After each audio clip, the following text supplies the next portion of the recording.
What is up, my YouTube friends? Good evening. I hope everybody is having an awesome night. It is the eve before Thanksgiving for most of us, and of course, a lot of you guys probably don't don't have anything you're generally doing tonight, so it's a good night to have a little bit of fun, have a live stream, and hopefully entertain and answer your questions. I see New Wave Designs is in the house, Eternal Wave. Look at that. Awesome, awesome, awesome. For those of you who may not be familiar with New Wave Designs, let me see if I can pop that up on the screen there. That guy's name is Wayne, and he actually runs a company called New Wave Designs. And let me just pop this up on the screen. For those of you who may be looking for some art for your channel, and you don't want to take the crapshoot that is Feyrer, they are having... Oh, let me go over here and then point the right way. They're actually having a bit of a sale going on for Black Friday. If you want to check it out, I could basically tell you right now, the dude makes awesome assets. He has a great team working for him. And the information is down there at the bottom of the form for his Discord if you want to ask some questions. Or it's www.newwavedesigns.ca if you want to go over there and take advantage of the 50% off. And he does really, really nice work. So it's not like Feyrer where you don't know what you're going to get. Wayne does some amazing stuff. Wayne does some amazing stuff. So how is everybody doing tonight? I hope you guys are doing awesome. We've got Trevor in the house. Oh, man. Trevor is a member of the streamer squad. And if you're interested in knowing what the membership is, let me pop that little thing up here real quick. There are 3 different levels of membership. There's the super supporter that gives you access to emotes and that sort of stuff on the live stream. Then we've got the streamer squad, which gives you access to our Discord so you can ask me questions that are maybe more detailed or more specific to your particular setup, and I can try to answer those. And the last one is the Streamer Squad Masters, which is a little group that I formed for folks who want to learn more about, it's like a little bit of mentorship. If you're struggling to find your way on YouTube or Twitch or something like that, and you need some help, I can hopefully help you out. Not hopefully, I know we can help you out. We can get you on the right footing and all that kind of stuff. So that is a little tier of the membership program that you can join if you're looking for more of a mentorship role. You want to know more about the analytics and what they're telling you and how you can find ways to get your channel more views. We can help you out there. There are links down below. That's the one that says join if you'd like to become a member. And we're always taking new members. It's actually been really nice to see so many new members and so many people active on the Discord. It's been pretty awesome. So let's see. No trolling, Ross Little. yeah, no trolling. We like the trolls here sometimes. It's okay.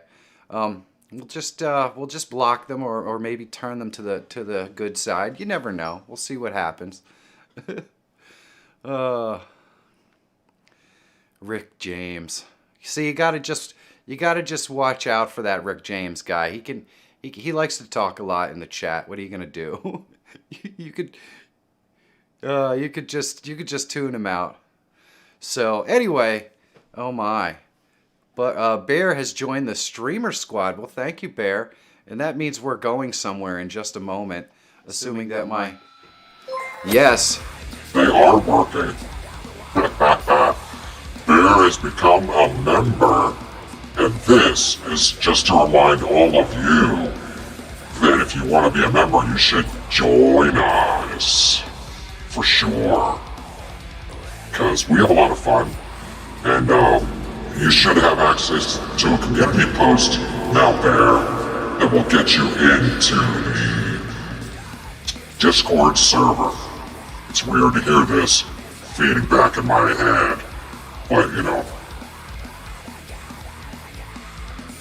Oh yeah. My favorite cutscene. Absolutely. Woohoo! We got Giorgio in the house. How's it going, Giorgio? It's been a minute. All right. So if you are the first time you're here on the stream, now that we've got all the fun businessy type stuff out of the way, we do have a form that you can fill out to ask a question.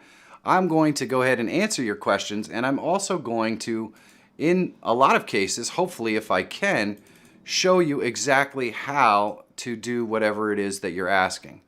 Whether it be add guests or put stuff together like what you see on my stream with the, with the chat over here, or, maybe the stream elements or anything at all. I am going to hopefully be able to help you guys to get that stuff on there. Let me just get my, I have to get my, my stuff in a row here. I didn't actually set up my tutorial screen tonight in the proper fashion. So now I have to get it set up, because I know you guys you can't be looking at my screen the way I usually have it set up. That would just be bad. People would just be confused. And so you guys know the deal. When we go and we do this stuff, we always do it with our question answering machine. So let's go on over to the Monica cam and see how she's doing this evening. I could tell you she's probably looking fantastic. Hey, honey. How's it going? What's going on? It's going okay. Yeah. Day before a holiday weekend. Very excited about that. Yeah, me too. I'm excited. Have those extra days off. We can maybe get together. What do you think? Come on, babe. No. No? No. Sorry. But sorry. Fine. This is family weekend and you're not part of that. So you're going to have to go find your own family to hang out with. My own family. Your own family. I don't need family. Look at this. I know. You got all that. Yeah. I've got all this going on like I need family. Come on. You know what? You could just look at yourself in the mirror and then you have two of you. Oh, God. Oh, honey. So we got any questions this evening so far? We do have questions. We have 8 questions so far, so we will get right to it if you are ready. Well, I don't know. Are we ready? Are Do you have we any ready? funny stories you want to tell first? Or are we just going to have a big party up in here? Huh? Probably. I don't think there's any funny stories from today. I was just working today and ready to have a nice long weekend. All right. That's Well, not I'm really ready to party have a material, nice but- long weekend with you, baby. I think we'll have some fun. Michael's pouring on the rim shot pretty thick there. All right, baby. Go ahead and let's pop into the first question. Let's see Okay. how this goes. First question. This is a 2-part question. First part, whenever I configure my camera, every time I move, I get a 5-second delay. How do I fix this? Second part is, how do you get your camera on different scenes? All right. Well, I could tell you how to get your camera on different scenes. The 5-second delay thing, that might be a little more difficult. Let's pop over here. You can see I already have a scene created with my camera in it here in OBS. So if I just wanted to create another scene, I can click the plus. I can create a second scene, and then I click the plus. I go into video capture device. It's already created, so I just grab the camera, and boom, now I have a camera in 2 scenes. I have one in this scene, and I have one in this scene. So that's how you get your camera in multiple scenes. Now, the first part of that was he was getting a 5-second delay between. So I need you to clarify. A 5-second delay between your camera on OBS and what you're seeing on the stream is perfectly normal. That's never going to go away because you can't be in 2 places at once, and it has to stream that information through the internet in order for it to get to YouTube. So if you're watching yourself on the stream, there's always going to be a delay. You should be watching yourself and looking at what you're doing in OBS because that's in real time. If your camera is giving you a 5-second delay in OBS, well, that's a problem, and it probably has something to do with it's coming through the network, or there's some kind of compression happening or something that could be dependent upon the specific type of camera that you're using. if you're using like a webcam or a network cam or something like that, that's going to have that sort of stuff. So there you go. 36 people in the room and only 21 thumbs up. Holy mackerel. That's a lot of people with missing thumbs. Unless they all put them in the thumbs down department, which in that case, well, you know, that's okay too, if that's how you feel. Let's go and see what the next question is. Hopefully that helped you out. All right, babe. What do we got? Next question is from Bear. Bear. That sounds good. I like bears. We like to wrestle on weekends. Yes. Wrestle on weekends. Good for Yes. you. Well, that's just something we like to do. Wrestle with bears. There we go. Now I'm on the right side. All right. What's the question? Okay, the question is, they're saying, hi there, it's great to see another live stream. I just received my 32 key stream deck today and am excited to implement it into my scenes and productions. Is there any advice for a beginner, such as things that may be really smart hotkeys? Thanks, keep rocking it. Wow. Love it. Love it. Let's go over to the tutorial screen. Let me show you what I've got going on in my stream deck. I'll just bring it up real quick. All right, so I've got a lot of stuff here, right? These are for my donations and all that sort of stuff. I have different things for different tiers, my membership. I could go into any of these and I have different faces set up. So faces, all this stuff is basically just different faces like this one. But then I've got all the separate Monica cams. You probably didn't know there were that many, all set up in here. This one right here, this button will actually take me through the sequence of the beginning of my live stream. So we start out on the starting soon. It will count down. It will take us to the countdown screen, which then knows exactly how much time. Then will take us to the next scene. So you can actually sequence out specific things that you want to show like that. And that's really nice. You can also set up a soundboard pretty easily, just like this. So that's nice as well. Look at Dave is in the house. What's up, Dave? And, you know, and then I just have my main scene. And this one here is my tutorial scene. And I can mute my microphone. See? So there's all kinds of different things that are on. I love the Stream Deck because it actually has the animations.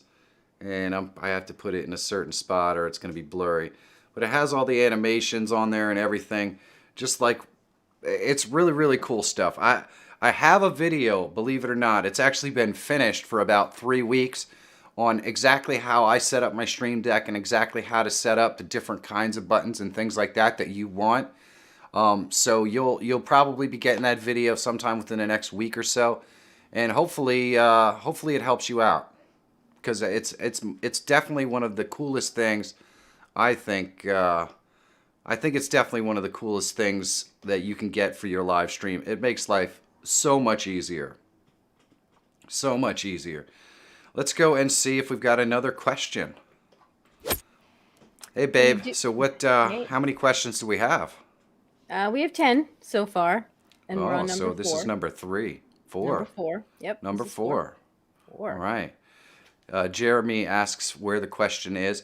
Tech Examine is going to drop that link in there for you. Bear says he splurged on his Stream Deck.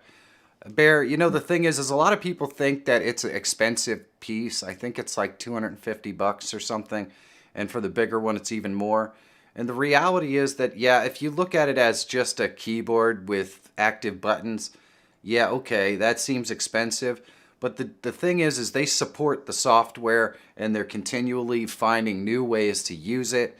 So you're not just really paying for the hardware, but you're also paying for the software piece that they continue to support for years to come. So it really, really is, I think, in a decent investment. Sorry to leave you on the screen there while I yapped about that, honey. Get to your question so you can get off the screen. Okay. Who wants to look at you? Exactly. Who wants to look at me? Okay. This one is from Richie. It's Richie, a.k.a. Rick James. Rick James. Rick James. Okay. Number 1, where do I get the free OBS? And 2, how do I set it up to record webcam of my face when I'm playing a PC game? All right. Well, let's go over here into the tutorials to the tutorial screen. All right, so his question was, how does he get the free OBS? Well, all you have to do is, let's see, let's go here. Oh, no. Yeah, we've got Orion Kincaid, tipped $5. Thank you, Orion. Let's go over and see if Orion left us a message. Keep the great content coming. Orion, I will definitely do everything I can to keep the content coming. I love these because I get to jam out a little bit. Yeah.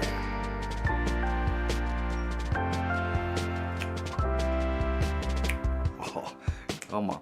Look at how nice and young my hair looks in this one. Ah, look at it.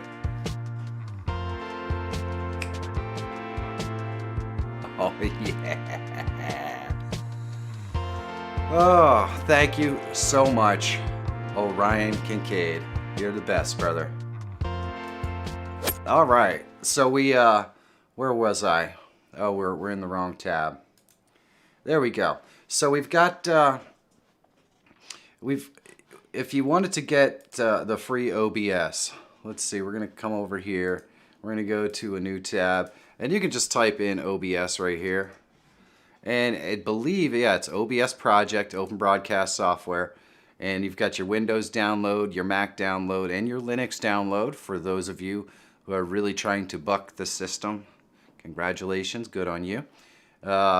So it works on both Windows and Mac. I will say if you are a Mac streamer, your life is going to be a slightly more difficult thing. But it happens. Yep. But that's how you get your OBS. And then, here we go. Yes. Giorgio super chatted $6.42. He says, how you been, Michael? It's been a while. I hope all is well with you and Monica. I need your help when you have time, please. Well, thank you, Giorgio. It has been a while, my friend. I hope you are doing well. Get to play some tunes. Yeah, dance. Oh, it's not death metal-y enough, but it's pretty awesome, man. Just boogie down.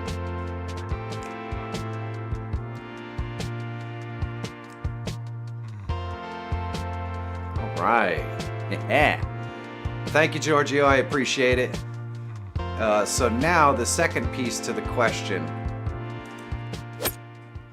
I believe, was something about adding a camera over top of your stuff, right? Right.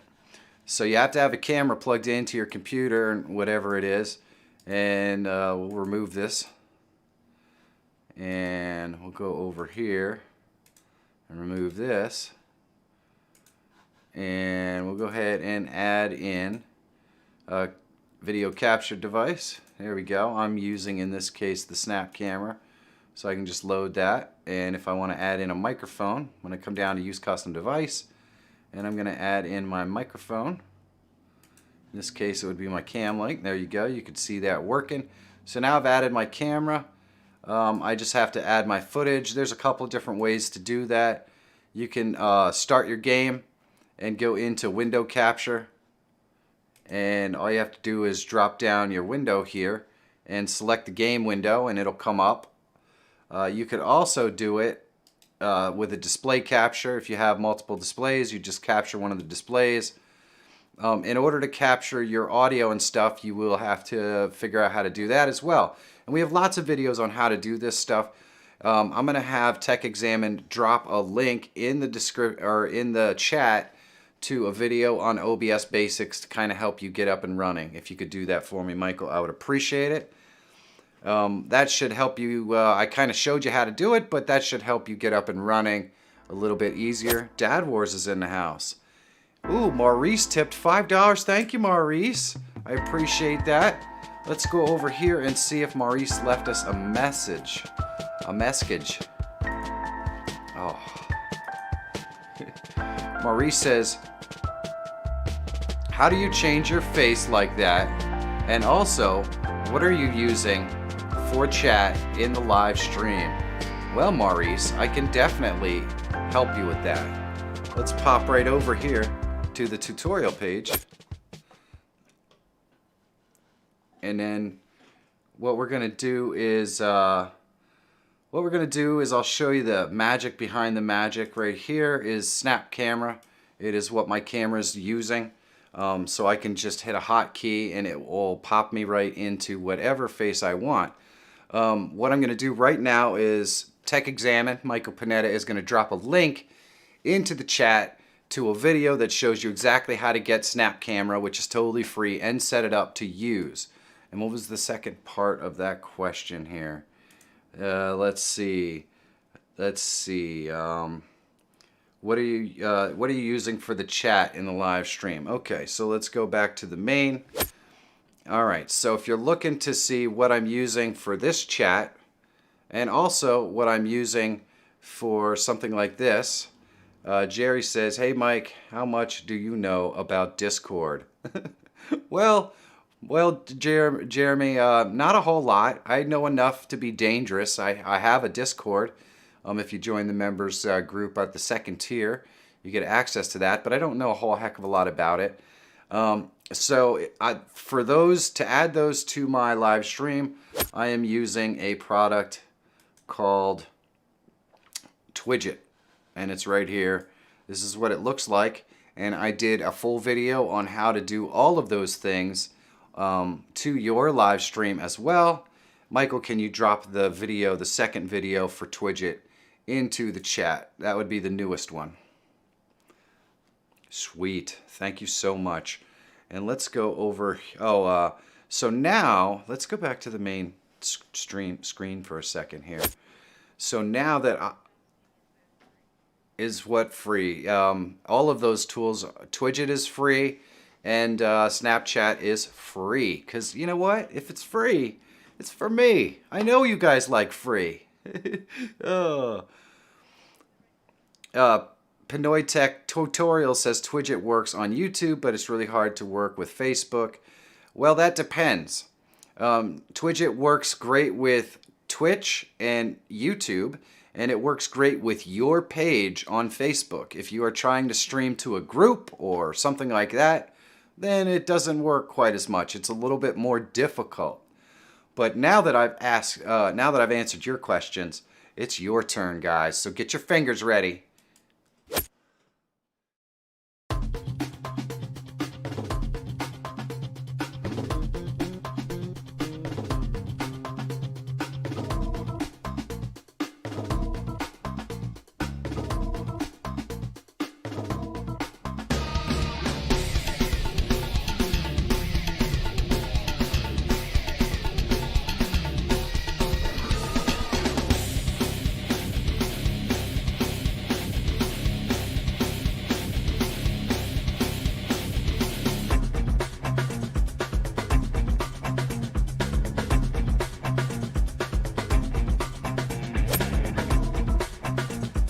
Alrighty guys, so the question is, did you hear about all the stuff going on with Streamlabs over the last week and a half to 2 weeks? Give me a 1 or a 2 in the thing if you have not heard of it. 2 would be you didn't ever hear of what's actually going on. Oh yeah. There we go. So we've got a lot of people. It appears that a lot of people are completely filled in on at least their perception of what is happening. We don't have any 2s. Oh, Ross Little hasn't heard what has gone on with Streamlabs. So, who is the baby helping you out? Oh, I don't know who the babe is. I think that's Monica, but it could be talking about me. I don't know. Who is the babe helping us out? Come on. Man, are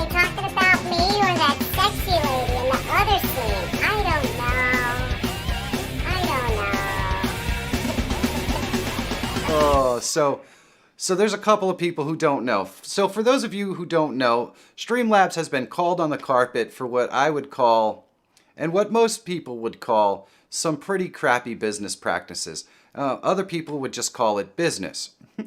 But basically what they did was they got nailed releasing a product that was essentially a copy of another product, and the landing page that they were using was an exact copy of the other company's landing page, all the way down to the testimonials. And so that other company pretty much called them on it, and this created a domino effect of piles on, where once a Lightstream came out about what StreamYard was doing, well, then OBS came out and said, you know, they came to us and asked us if they could use the OBS name, and we asked them kindly not to. And then they did, and then they trademarked it. And so, and you know, then it went even deeper because the Elgato Stream Deck, well, they stole that name for the piece that you can get in Streamlabs OBS. They called that the Stream Deck, where you can use your phone. So they were just using some really, really crappy business practices. And, you know, that's kind of, in my opinion, the nature of the beast. Businesses are businesses. They think that they can just hide behind the business and there's no face to it. It's kind of why I don't like Twitter all that much to begin with. It's because I think most people just hide behind their Twitter handle and think they can say whatever they want without any consequence. And businesses kind of operate, or some businesses operate, in the same space where they just think they can steal and take and do whatever they want, and no one will ever know because it's a business, it's not a face. And the reality is that OBS, Streamlabs, didn't actually do anything illegal. So just in case you guys were wondering, nothing that Streamlabs did was illegal. Was it immoral? Probably. And it was, you know, just poor business practices, but they didn't actually do anything illegal. So now you guys are up to date, and thank you all for answering my little poll. Let's go back and answer some more of your questions. And by the way, if you do have a question that you would like to ask of me, you can go ahead and put that right there in the sheet. And let's go to the Monica question cam and get the next question. Thanks, guys. Okay. Boom. Boom. We are back. Okay. Next question comes from SS4 Xanatos. Is it possible... Matthew Brown says just because it's legal doesn't make it right. And that's very true. I think that businesses should act with honor as if they were interacting with their own family or parents. But, you know, unfortunately, this is a thing that's been happening forever. Anyway, sorry, honey. Who's the question asker? It's SS4 Xanatos. Well, hello, SS4 Xanatos. Is it possible to have multiple mics recording individual voice tracks using your most recent plugin about multiple tracks from the How to Separate Audio in OBS video?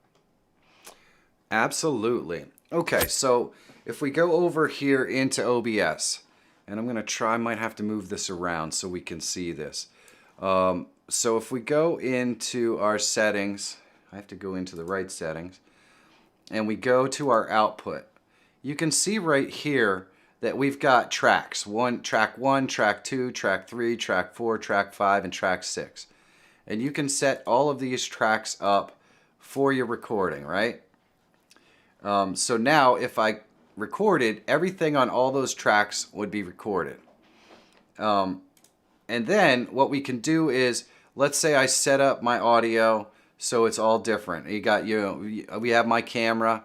One person is coming through on one application. One person is coming through on another application. And that's the thing. If you want to separate out the audio, they have to be coming in on a separate window or a separate application. So that may be a little bit of a hitch in your plan.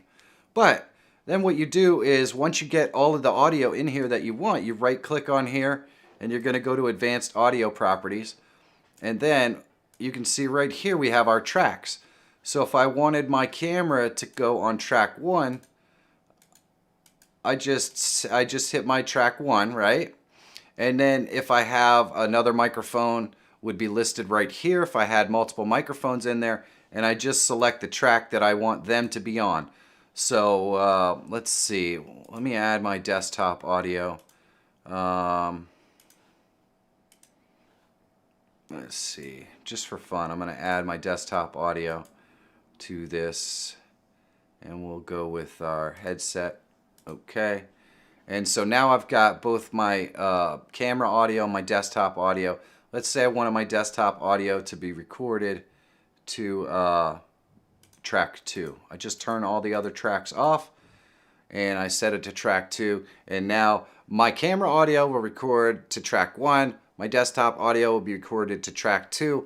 And when I put this in any of the if I put this in Premiere or something like that, it'll separate out each individual audio track separately so that I can then modify them in any way I see fit. Now, if you are going to separate out all your audio and have all these different audio tracks, you may also want to do something like in settings, right here in audio, you may want to bump up your sample rate and that sort of stuff. And you may also want to go to your recording and just bump up your bit rate a little bit just to make sure that it gets all the information and you get it with a high quality. But that's how you're going to separate out that's how you can separate out your audio into multiple different tracks. And hopefully that helps you out. That's actually a question a lot of people don't ask very often, but now especially with that program that I did a video on Monday, you can really separate it out and record it in all kinds of great ways. You can literally do a podcast and mix it down using the separate audio. It's awesome. Hey, Dad Wars is in the house. Hello, Dad Wars. Let's go see what the next question is. Okay. All right, babe. Next we just question. were on that screen, but okay. We'll go to this one. I'm There we I'm go. still here, still floating down. It's another rainy night without you. I hate rainy nights. Okay, question. This is from Orion Kincaid, also known as Siberian Foxclaw. Well, hello. That sounds dangerous. Yes. Okay, question. Is there a way to transfer all my settings, alerts, panels, etc. from Streamlabs OBS over to OBS without starting over from scratch in OBS? There is. Let's go over here to the tutorial screen. Let me open up my Streamlabs OBS. Now, that doesn't mean that you're not going to have any work, okay? I promise you, you're going to have to do a little bit of work. It might be a little bit of a pain in the booty. But if you go in here, where is it? I think actually it might be in settings. If we go into settings, stream general, there is definitely a place where you can do, here it is, scene collections. Okay, so you can go in here to your scene collections and you can import. So you can import from OBS into here, but you can also export the entire scene collection and then you can import it into OBS. Excuse me. And that means that you don't have to really worry about all this stuff. Most of it should transfer as long as it doesn't move from one directory to another. It should transfer and work just fine. So you just go into your settings and you go to scene collections and you export your file overlay. You should be able to import that into OBS. Let me show you how that works. We're just going to come up here to scene collection and go to import, and you just go to the path. You find it, and there you go. Now you have all your stuff already into OBS. 50 watching and 50 thumbs up. Well, thank you. That's pretty awesome. That's pretty awesome. Let's go back and see what else we got going on here. What's the next question? How many questions we got? Beautiful. We have 21 questions, and we are on question number 7. Ooh, we got to pick it up. We got to pick it up. Yes. This question is from XTC Technologies. Hello, XTC Technologies.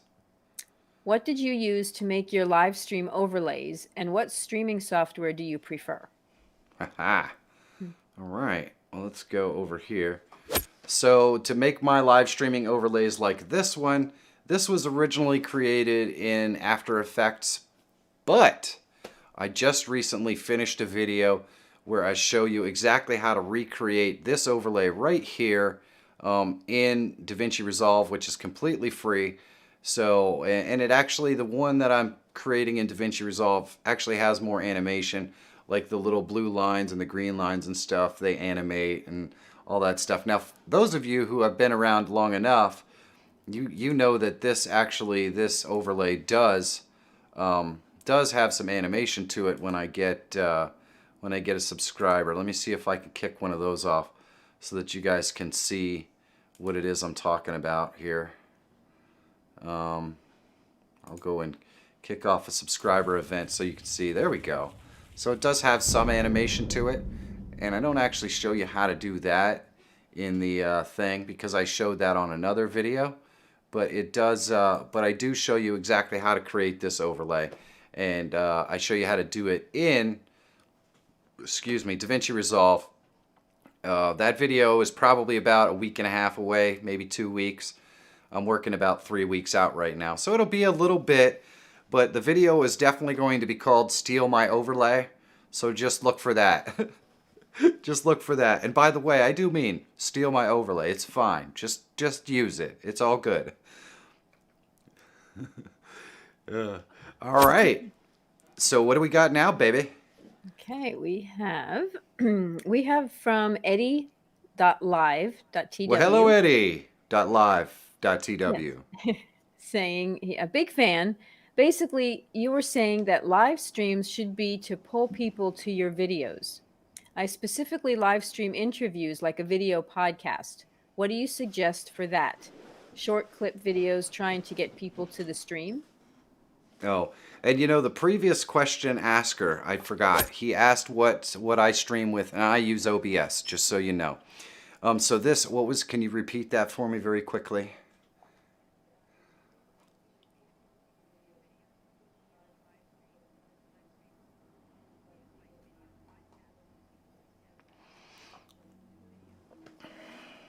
Okay, so you kind of have it slightly backwards. Your videos are what's going to pull people to your streams. Trust me, there wouldn't be anybody in my chat right now if I was just a live streamer. I mean, I try to be entertaining, but YouTube doesn't do you a lot of favors when it comes to live streaming. So you produce video content that tickles the algorithm and brings people to your channel over and over again so that you can remind them that, hey, I also live stream.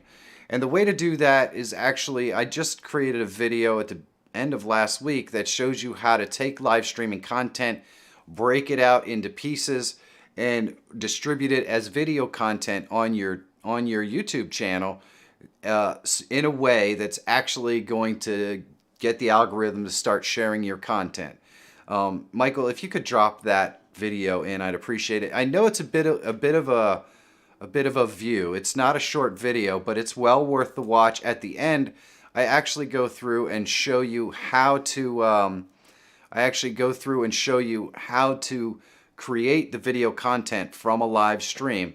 The video is actually called Get Noticed on YouTube with Live Streams, if you're having trouble finding it, Michael.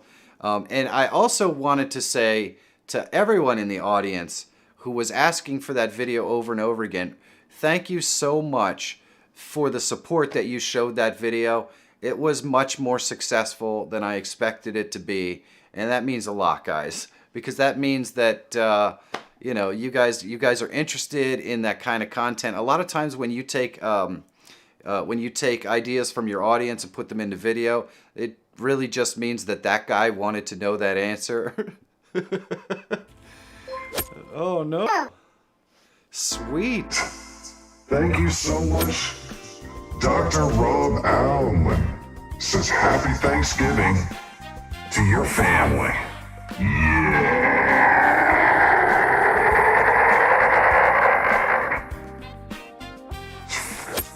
Oh no. We're getting getting switched again? Why are we getting switched again? What's it doing? That's not right. We want the other music. Come on. Yeah, I got myself shaded a little bit. It's an accident. This is what the weather's like around here. It's friggin' freezing. If I tell my wife anything in one day, if she had to guess what I was gonna say, once it hits November, the one thing I would say to her every day is, why is it cold outside? Why do we live here? What are we doing?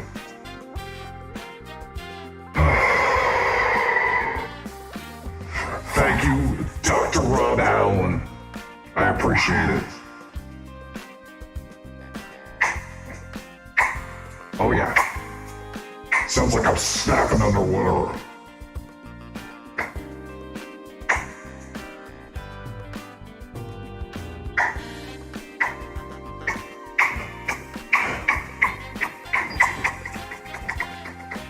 Oh, I'm having too much fun, I'm sorry. I'm gonna bust into a sweat.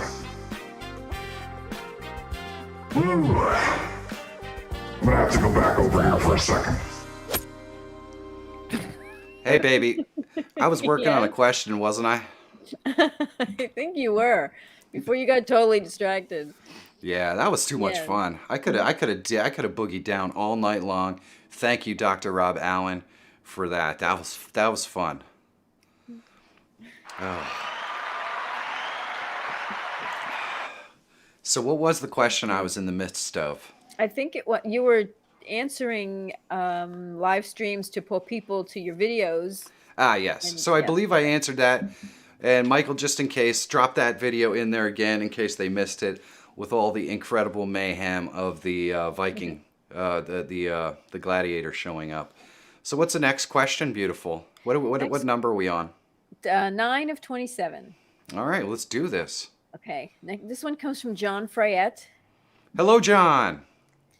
I watched your video on augmented reality using the Snap camera and would like to know how one can transition from one character using Snapcam to another character immediately when switching scenes so my real face is not showing. I have a Stream Deck, so I don't know if I can switch scenes and characters at the same time. Is there a trick to do this? Actually, there would be a trick to do it. Let's go over here to the tutorial screen. Now you see how I have a stinger in there that went, and I can see it stuttering, so I don't know. Let me take a quick look at the live stream. Yep. Well, I have a whole buttload of stuff open, so I'm gonna close down some things that I probably don't need open, and we're gonna. There we go. Anyway, so the easiest way to do it is if you see when I switch scenes back and forth from my main scene to the tutorial scene, I can get away with it if I don't do it too fast like I just did there with a stinger. So what you can do is you can program in buttons, and I've done this on this button right here. Let's go over here. I've done this on this button right here. So I have my Countdown Studio, I have a wait timer, then I have my OBS screen, then I have a wait timer, then I have my OBS studio scene.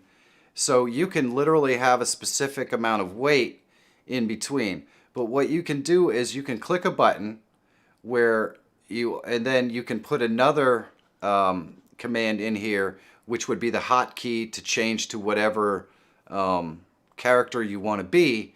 Then you have that slight wait, or you put in the scene change, like a 1 second delay, so that or whatever your stinger timer is, so that the stinger is in the center of the screen when the hotkey goes off for your thing. Maybe make your stingers just a little bit longer just in case, and then it automatically switches to that scene. And if you set that up for every scene, then you would be able to transition from one face to another face while you're switching scenes using your Stream Deck, and no one would ever know. I would just put the scene change, then a slight delay, then the face change, then the slight delay, and then the and then the next scene or whatever you want.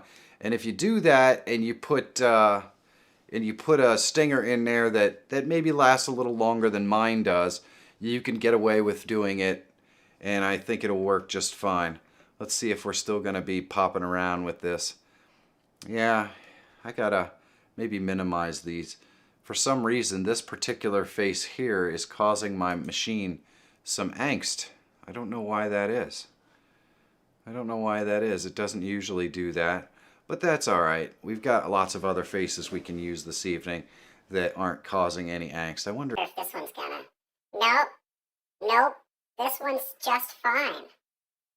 Well, that's good. I would hate to not have access to this one. All right, well, let's go see what Monica has to say on the Monica question cam. Okay. Hey, babe. Oh, I'm yeah. back. What you got going on? Great. Looking Well, good I'm just tonight. trying to ask some questions. Yeah? Hmm. You know, blue's like my favorite color, right? Oh, well, I'm sorry. Oh, do you hear that? They're I do. serenading us. I Those do. crickets are serenading us, honey. It sounds that way. Sounds Mm, that way. That reminds me of a beautiful summer evening, and unfortunately, it's not very summery right here right now. So, no. yeah.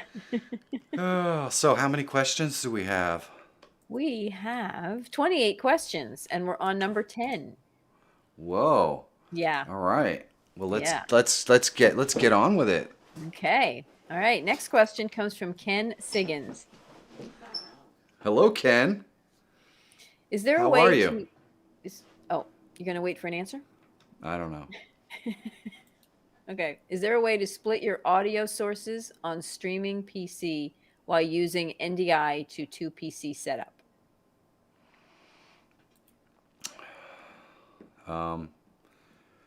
So, yeah, I heard it. Okay. The way to probably do something like that, let's go over here. The way to do something like that would be, let's say that I'm using the streaming PC right here, and we've got our NDI input coming in, NDI source, blah, blah, blah.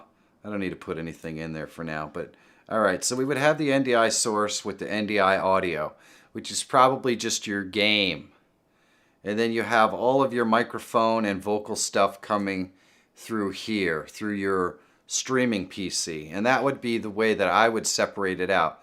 Because, that gives you the most, that takes away the thing that's causing the most angst or the most problems for your live stream. So, in other words, the one thing that's really going to slow down bog down your stream is going to be that it's going to be that piece of the gaming stuff. So just remove that and take it out of the equation, and you can still operate that audio on a separate channel. Have all the other audio coming into the one that you're streaming on. Generally speaking, audio is pretty easy to handle comparatively. It doesn't create a whole heck of a lot of issues, with processing and that sort of stuff. So there you go. Hopefully that helps. And I think now it's time for us for you guys to answer a question. So here we go.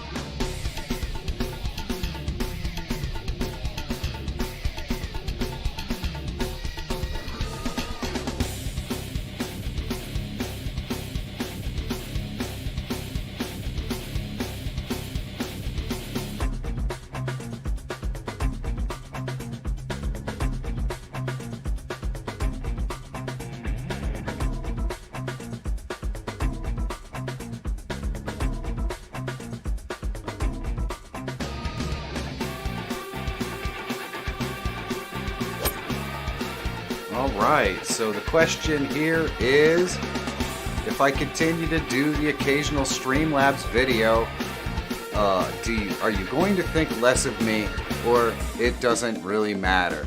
And the reason why I ask this question is some people are really bothered by Streamlabs' poor business practices.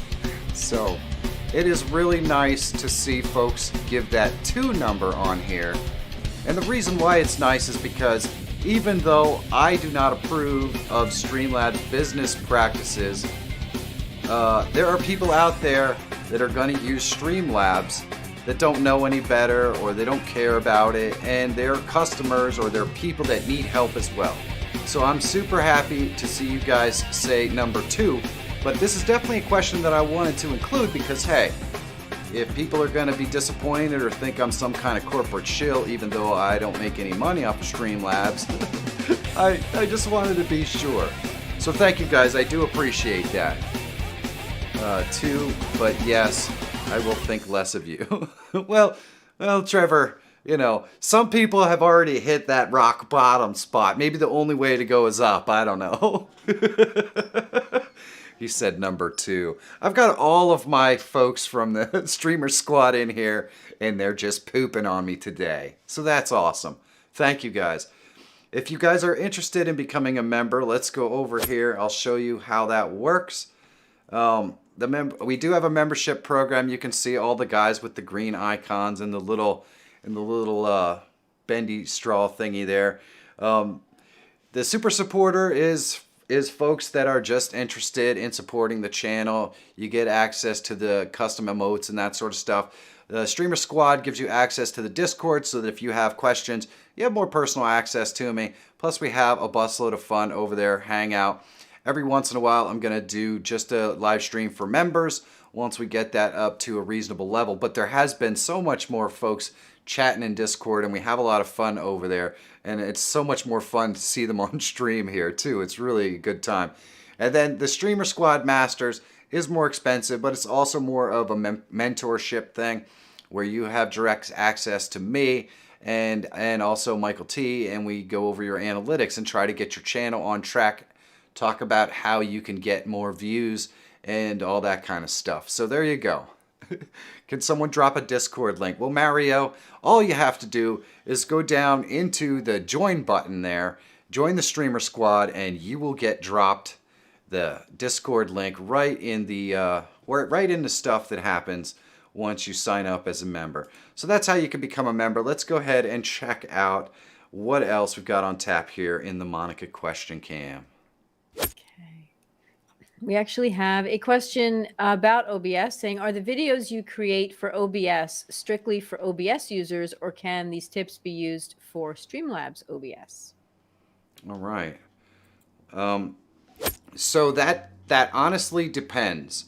The videos that I create about general OBS use and configuration, since basically Streamlabs OBS is just a reskin version of OBS, a lot of that stuff works both ways. And Streamlabs has the alert system built in, whereas so there would be a different way to do that than you would do it on OBS. With that being said, anything that you see on my channel that's a plugin or an add-on or anything like that, those won't work on Streamlabs OBS. Now, there is a downside to using OBS, just so you are aware. Or there's a downside to using Streamlabs, and that is that it takes up much more overhead on your computer. So if my computer runs at, I don't know, let's see, I'm going to go here and take a look at what my stats say right now. And we'll come over to the tutorial here, and so I can show you. So right now, it shows that I have 617 missed frames due to render lag and encoding lag, which I'm pretty sure happened. And I might be able to actually make it happen again if I put on this face cam right here. There we go. I think I actually closed out a bunch of Chrome tabs and it made this a lot better. So I think we're probably okay there. But if this stuff was red right here, that means your computer is struggling. And so a lot of that stuff will be, right now we're using 7.4% CPU. If I was using Streamlabs OBS, this would probably be closer to 15% or maybe even higher. because it's just not very well optimized. So while it may be easier for new people to learn how to use Streamlabs OBS, there is a trade-off, and that is a much higher CPU usage. So just keep that in mind. If your streams are struggling, you're getting choppiness and all that sort of stuff, switching to OBS may solve that problem.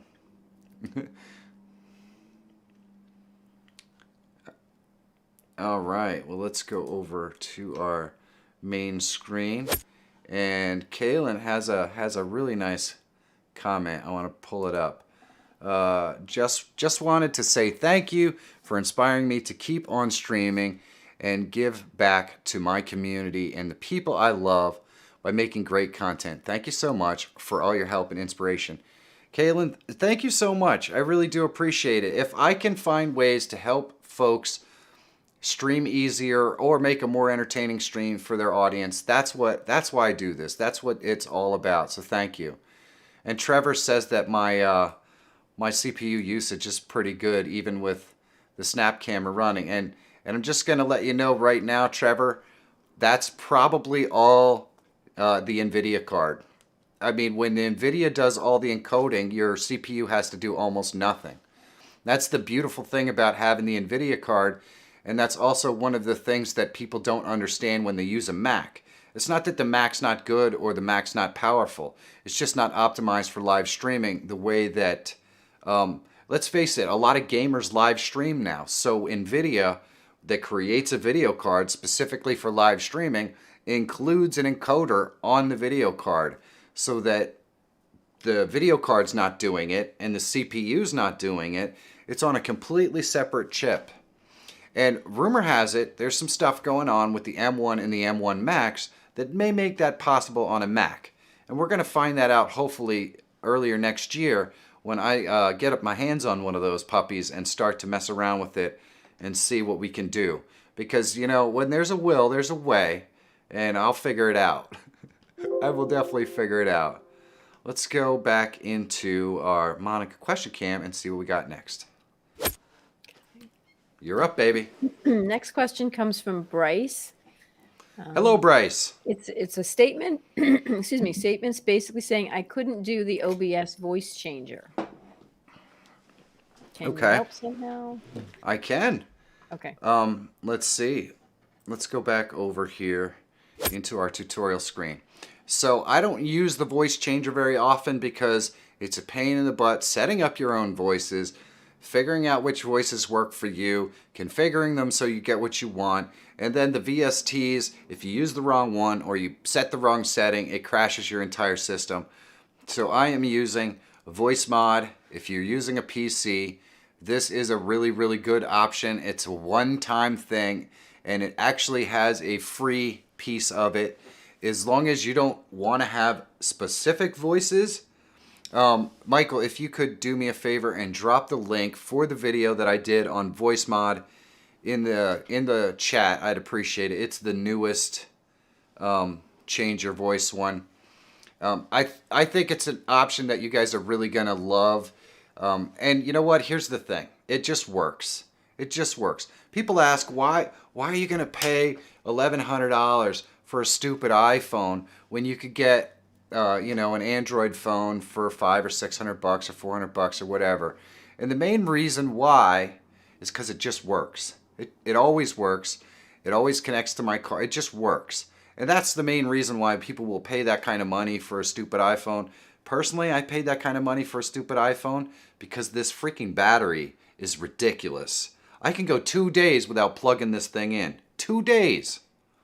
Before I was going like 15 minutes. So anyway, yeah, Michael knows.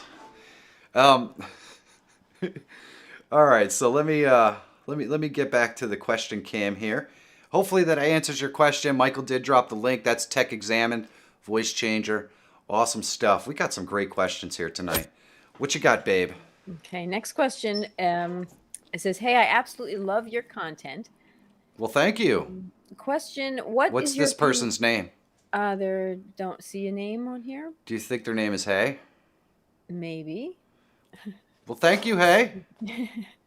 My question is, what's your opinion on Streamlabs versus Stream Elements donation system and services? Which one is better overall and can protect you from surprising refunds? All right, so as far as protection from surprising refunds, there's nothing you can do about that. Some people are just going to be like that, and there's nothing you can do.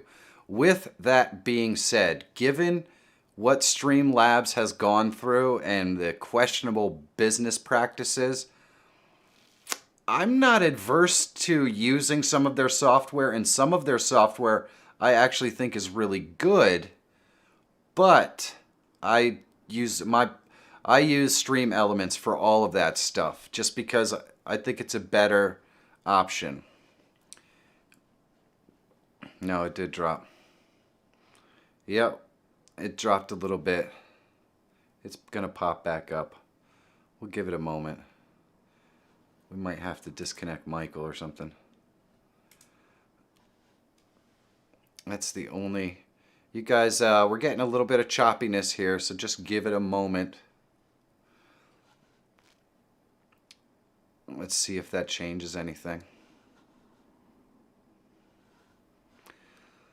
Or not, or if we're just having a little bit of a blip in our internet connection. Oh, nope, it's popping back up. Nope, it's popping back down. Huh.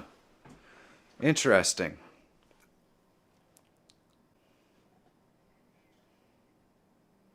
Well, I disconnected, so there we go. We should be back up and running.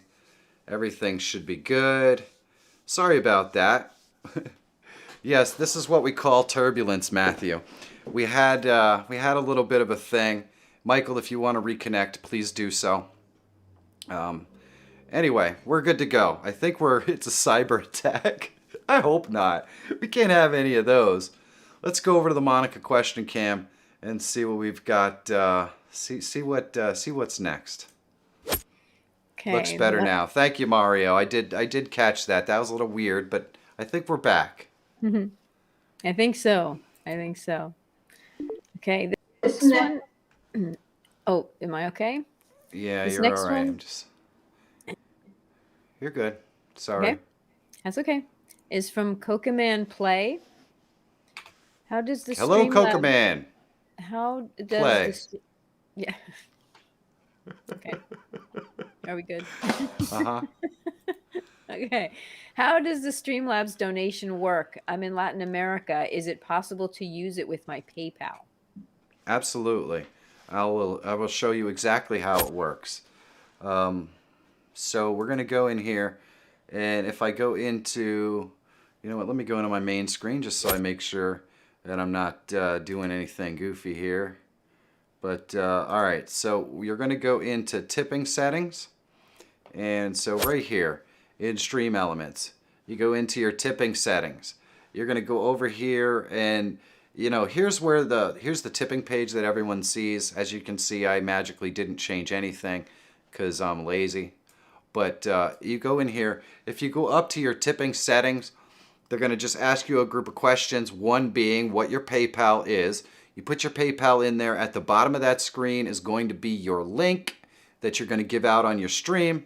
All you have to do is hook that up, and you're all set. You just drop that link into your stream, and people will be able to tip you through Stream Elements. No problems. It's really, really just that simple. And by the way, they don't take anything. The only thing that gets taken out of those tips comes directly from PayPal. In other words, if PayPal takes their X%, that's going to come off.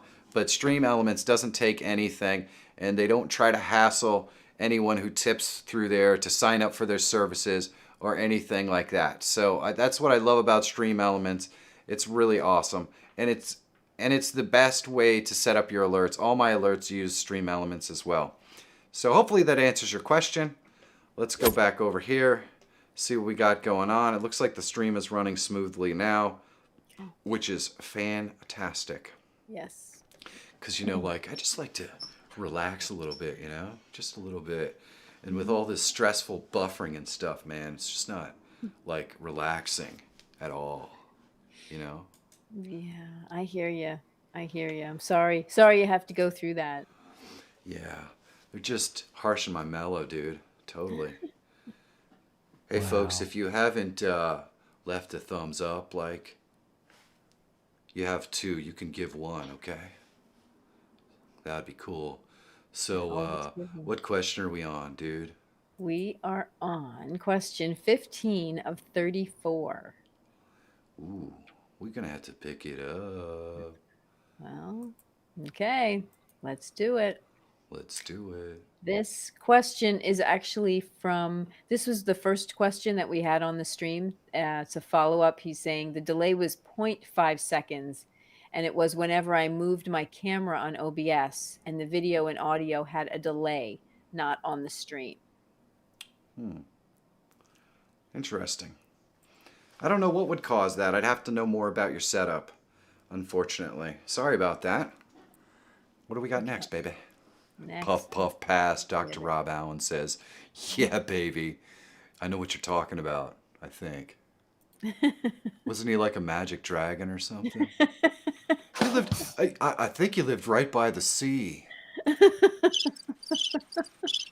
I think he did. He did a lot of frolicking too. Yes. In the autumn mist, I believe. Yep. In the land of That was- Honolulu. Yeah, that was badass, man. I don't even know how to frolic anymore. I think I've outgrown it. I know, it's bad for your back now. Yes. Yes, we have to be very careful when frolicking. Yep. Oh. Oh no. We're going. Money. It looks like we might be taking off here. Are you going? We're going. Mhm. I think. I don't know. Maybe it's broken. Is it broken? I don't know. We're not gonna did you, know. Did you unhook everything when you had to reboot or something? Oh, there we go. Bear, thank you so much. I appreciate it. His comment is, ha. I don't know if that means we're entertaining or not, but Michael's singing money, money, and everyone can hear him. So he's going to get reprimanded for that later. I think he just went to take a nap.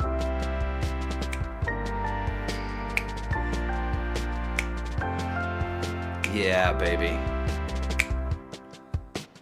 Thank you, Bear. I see, folks tonight, they just know when I need to get it down a little bit. You know, maybe the stream needs to pick me up. Once I sniff glue, it's stuck. All right, that's Rick James. Oh yeah! Thank you so much. I believe that was Bear, the newest member. The newest member. If we go back here, you can see. Oh, no, you can't, because I don't have members listed there. Man, Bear gets a short end of the stick, because I don't have members listed there. I have donations. He is the last donator, and I have the last donation, which was Maurice. But I don't have my members up there. I need to shorten this up and put last member up there. Yeah, that's what I should do. I'm going to spend the week doing that, maybe. All right. Let's go back here and see what the next question is. Thank you, Bear, by the way. That was awesome. Do you Okay. do you want to keep doing this, honey? What's the alternative? I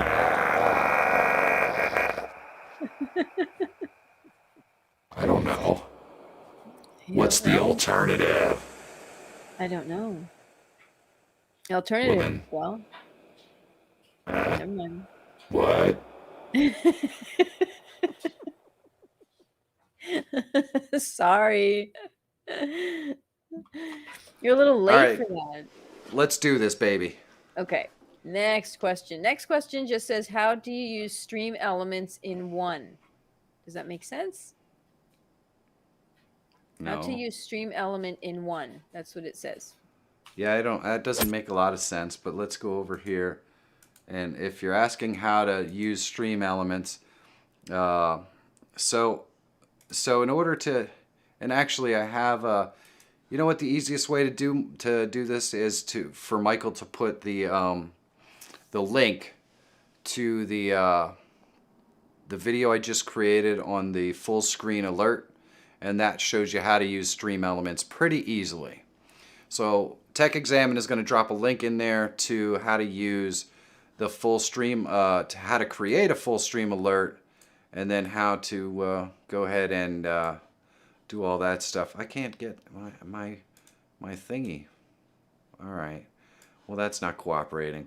Let's go back in and see what the next question is. Okay. I broke my frolic, Jeremy says. Yes, I'm not going to be able to frolic this week, that's for sure. What happened to my frolic, man? I don't understand it. I love the frolic. Why?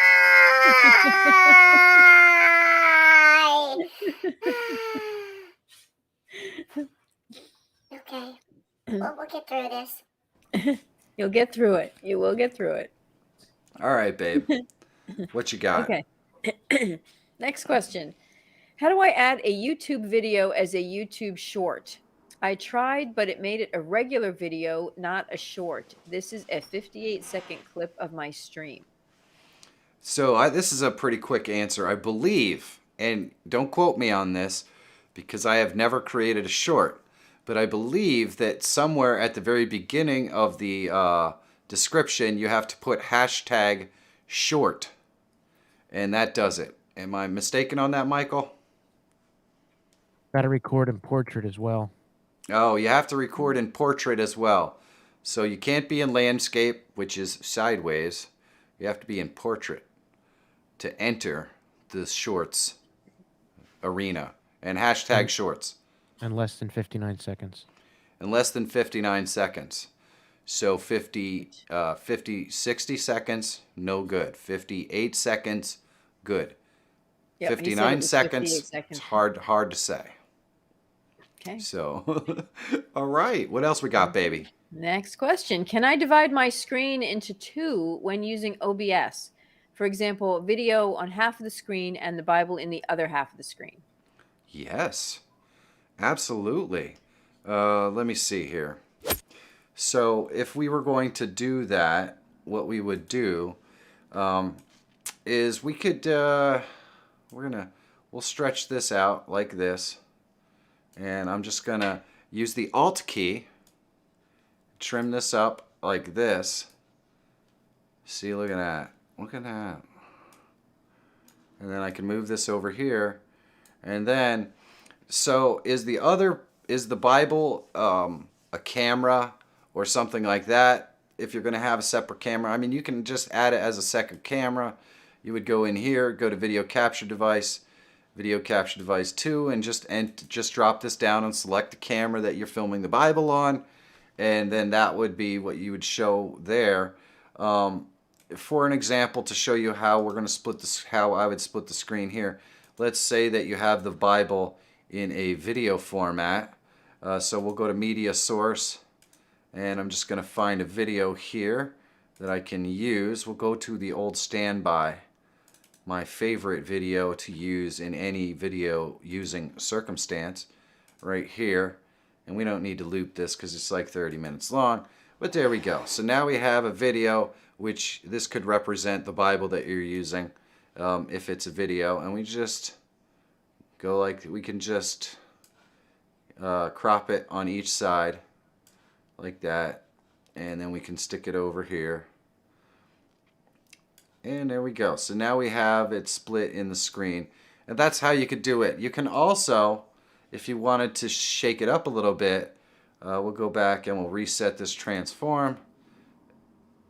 And you can just go like this. Oh, somebody is going to get blocked. He wants a, yeah, well, you know, that's okay. Whatever. It's not going to help you. There we go. So that's a way to set it up, and you can put one in front of the other if you would like. And there you go. So there's two different ways that you could set something like that up, and it's pretty easy to do when going live directly from the YouTube app. What is the best quality I can send? Well, I think you can send 4K these days. Anyway, let's go back to the Let's go back here and see what's up next. What What's question up are we on? We are on 19 of 36.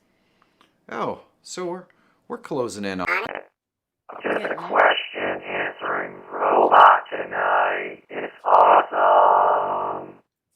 Is it awesome? Am I doing a good job tonight?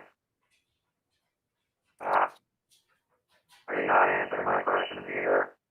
Am I being blocked? It's very hard to understand your question. All right. Get to your question, woman. Okay. The next question comes from Mario Jackson. Hello, Mario Jackson. You think he's one of the Jackson 5? He's not one I ever heard of. He's probably not one of the Jackson 5. No. Oh, man. No. Sorry. That'd be pretty epic. Would Anyway. be pretty epic. Yeah. Anyway, next question. Sometimes I get a lag when streaming from OBS to Facebook using capture card. Should I change my GPU? If you're getting a lag, let's go over to the other screen here. So you're always going to get a lag when you're streaming, no matter whether it's to YouTube or Facebook or any place. You're going to get lag because it's just not instantaneous. Your stream happens, as long as you're not getting lag physically in your OBS, you're fine. Your Facebook or whatever is always going to be a few moments behind what you're doing in real time. That's just the nature of sending anything across the network, unfortunately. And damn, man, look at this. I gotta.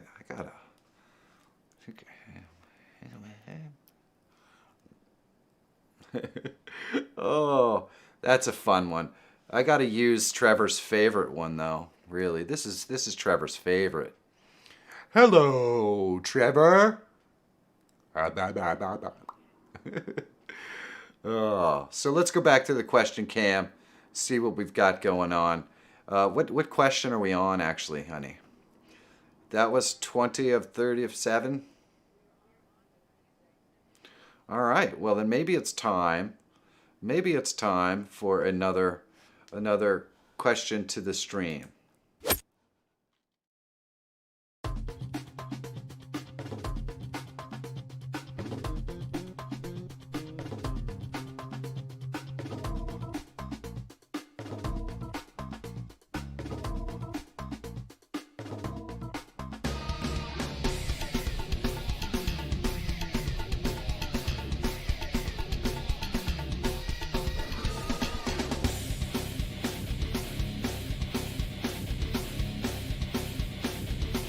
So this question is pretty simple. Do you see Melon as a part of Streamlabs? 1 for yes and 2 for no. Are you even aware that Melon is actually owned by Streamlabs?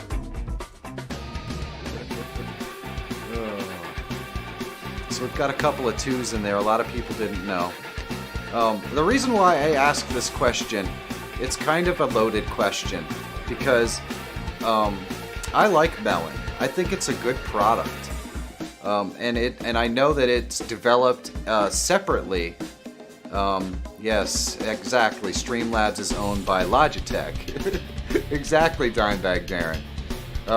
So, you know, I don't know. Because the funny thing is a lot of people. Yeah, there's a couple of ones. So I just wonder how that makes folks feel. Because for me personally, I use Melon. I like it. I think it's a good product. I'm not actually using it today because I'm using Restream tonight. And there's a real good reason for that too. I'll let you guys know about that in a minute. But I don't want you guys to think that just because Streamlabs is a bad company that all the subsidiaries that work with them are horrible. I think Melon is a pretty good product. So I just wanted to kind of lay that out there and see how many folks knew. And it looks like it looks like it's about half and half. About half of the folks knew that Streamlabs owned it and half didn't. So that's good. I'm glad I asked the question. Dimebag Darren is very emotional about the situation with with Streamlabs. And I don't blame you, Dimebag. It was really poor decision making, and really I could totally understand why folks wouldn't use it. I just want to let people know that I'm probably still going to do content because there are lots of folks out there that are using it, and I think they deserve to be helped at least until we can move them to the right place. So there we go. Now now there's more questions, but we're gonna go back to here. And what do we got next, honey? What's question number 21? 20. Nope, 20. We never asked question 20. Oh, we didn't. You asked your own question. Oh man, I preemptively asked. Sorry. Yes, you did. Yes, you did. Hey, that's okay. Thank you, Dimebag. I appreciate that. Go ahead, baby. Okay, how can I use OBS to stream live on TikTok? How can I use OBS to stream live on TikTok? Yeah. Well, I don't know, to be perfectly honest with you, if TikTok gives you the stream key. If TikTok doesn't give you the stream key, then I wouldn't know how you could do it. So as far as I know right now, you can only do it on the app on the phone. Now, oddly enough, you can only do it on the app on the phone on Instagram, but there's companies out there that find ways to grab the stream keys so you can load them into OBS. So I'm sure there's a company out there that will do it for TikTok as well, but it's not anything I'm ever going to do a video on. And the reason why I'm not going to do a video on it is because I know that people will use it, and then eventually they could get banned on TikTok. Yeah, New Wave Design says they don't share their stream key. If they're not sharing their stream key, that means they don't want you using third-party apps to stream. And that means if you do use a third-party app to stream, they will possibly ban you. And I don't want to get anybody's TikTok banned because they followed my advice. So while there probably is companies out there that can grab the stream key for you and help you to use something like OBS to do it, I don't recommend you use them. And if you see people doing videos on it, I'd kind of just walk away until they're sharing the stream key openly, which means they want you to do that. And Brian Vaughn is in the house. Hello, Brian. It's good to see you back. Let's go back to the Monica question cam and see what we've got coming up next. Okay. Next is a question from Trevor Bagnell. Well, hello, Trevor. We would love to see a video where you go through all your OBS settings and explain in detail why things are set up the way they are. Oh, wow. I have a couple of videos on that. Since we're on the live stream, why don't I just go ahead and go through my settings just for fun. We'll come over here, and I'm going to remove this media source here. And we can do that. And what profile am I using? So I'd have to go here. This is my live stream settings. So obviously I have my everything here is all default. I don't mess around with any of that. The stream key with the YouTube ingest server. And for my outputs, I'm using the NVIDIA card. I'm not using any of the fancy new ones. I'm just using the standard one. Constant bit rate, 6,000 kilobits per second, max quality, high profile. I don't use look ahead or psychovisual tuning because I'm not streaming games. There's not usually a lot of action or activity going on my stream. So there you go. As far as audio, I have all my global audio devices disabled. And that's because I want to set up my audio the way that I want to set up my audio. And then I have my monitoring device set to the headphones that I'm using right here. And then other than that, I got you want to make sure that you have your base canvas resolution and your output scaled resolution the same. As you can see, I only live stream in 30 frames per second because I'm not doing games. There is not really any real reason for me to bump that to 60 frames per second. In fact, all my videos are filmed at 24 frames per second because that's more cinematic. So I can understand why people like to do 60 frames per second, but I think it's only necessary if you're doing games. I have some hotkeys set up, and I don't really have anything set up here in advanced either. I've got the render on and that sort of stuff, but to be honest with you, it never touches that because it's using the NVIDIA card anyways. I think what you probably would be more interested in is the profile that I use to record. So let's pop into there for a second. And this is my recording profile. And the only thing that's different is the recording. Basically, I have it set up as a standard type. And of course, this is just where they're saved to. I saved to MP4. We use the NVIDIA codec here as well, even though I have access to a lot of other codecs. But 60,000 kilobits per second on quality with the profile high. That's what I'm using to record all of the content and voiceovers that I do on this channel right here. It looks like our thumbs up are approaching that 100 mark. Pretty awesome. Let's go answer some more questions. I got the hair phones, yeah. I don't have any hair left. All right, baby. What do we got? Okay, next one. As a new as a new OBS user, is there a video sequence you would recommend watching, such as which video should I start with and which one would come next, etc.? Okay. So I have a couple of playlists. Any of the playlists, so he's a new OBS user. I know I have a playlist, and maybe Michael can drop the link in there. Let's go over here to my main. I have playlists. I do have a playlist that's specifically OBS oriented. Yeah. Here it is. Let's see.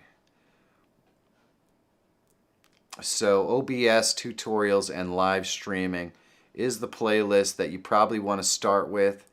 And you can go there. I have at least 2 or 3 different videos in there that that basically start from the very beginner. So I think there's like the OBS handbook and stuff. Trust me, I have not yet, even with almost 80,000 subscribers, got an OBS basics tutorial to actually take off. Nobody watches my basic OBS tutorials. So they're kind of harder to find than they really should be. But you will find that there are some beginner OBS tutorials, and I'm going to keep making beginner OBS tutorials until I get one that takes off. So just so you know, that's a little bit of YouTube strategy there for you. And apparently we have 100 thumbs up. Thank you guys so much. I really do appreciate it. And you know what? While we're sending out appreciation, I want to take a second and just thank all of you guys. It's freaking amazing that I'm going to get to 80,000 subscribers sometime in the next couple of days. It wasn't even a year ago I had 1,200 subscribers. It's unbelievable. It's a testament to you guys responding to the content that I'm creating. I can't tell you how much I appreciate that. I really do. And hopefully I take your feedback and I continue to bring you the kind of videos and content that you want to see. That's what's really important to me. That's why I do this. So thank you guys. I really do appreciate it. It does mean a lot. And you know what? While I'm on this screen, let me take a second because I see Wayne just popped in and said hi. Wayne is from Wave Media, and New Wave Media, and he's got. If you are looking for assets for your live stream, or not necessarily for your live stream, but just for your channel, like banner art or a new logo or something like that, there's a cool sale. If I can actually, there we go. There's a cool sale going on. Just X Blaine, hello and welcome. If you're in, say hi. Anyway, you could check out the Black Friday sale. These guys can create some epic stuff. So I definitely think if you have the means and you're looking for that sort of asset, it's a heck of a deal going on right now. And you can see right here, it's www.newwavedesigns.ca. Or you can join their Discord and say hi. They could tell you what they can do for you. They really are fantastic artists. So just in case you were considering the Fiverr thing and saw my experience, there you go. Black Friday will yeah, it's it's going to be an awesome Black Friday, hopefully, for the guys at Wave Media too, because they do great stuff. Oh, anyway. Oh, so Dad Wars said he forwarded our channel to 75,345 of his closest friends. Well, thank you, Dad Wars. I super duper appreciate that. And New Wave Designs, right here, 2D and 3D overlay packs, free text-to-speech support on each. So those are the kind of things that he can do for you. Plus, if you're looking for banners or overlays or anything like that, definitely take a minute, check it out. I've seen his work.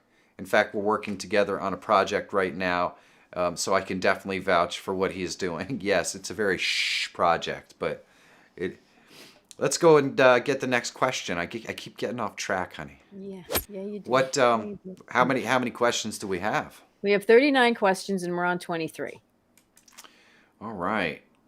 So, Okay, so are you ready? I am. Okay. All right. Let's do this. Luke the Gamer. Hello, Luke. He wants to Wait, know hold on how a to second. add. Hello, Luke. Better.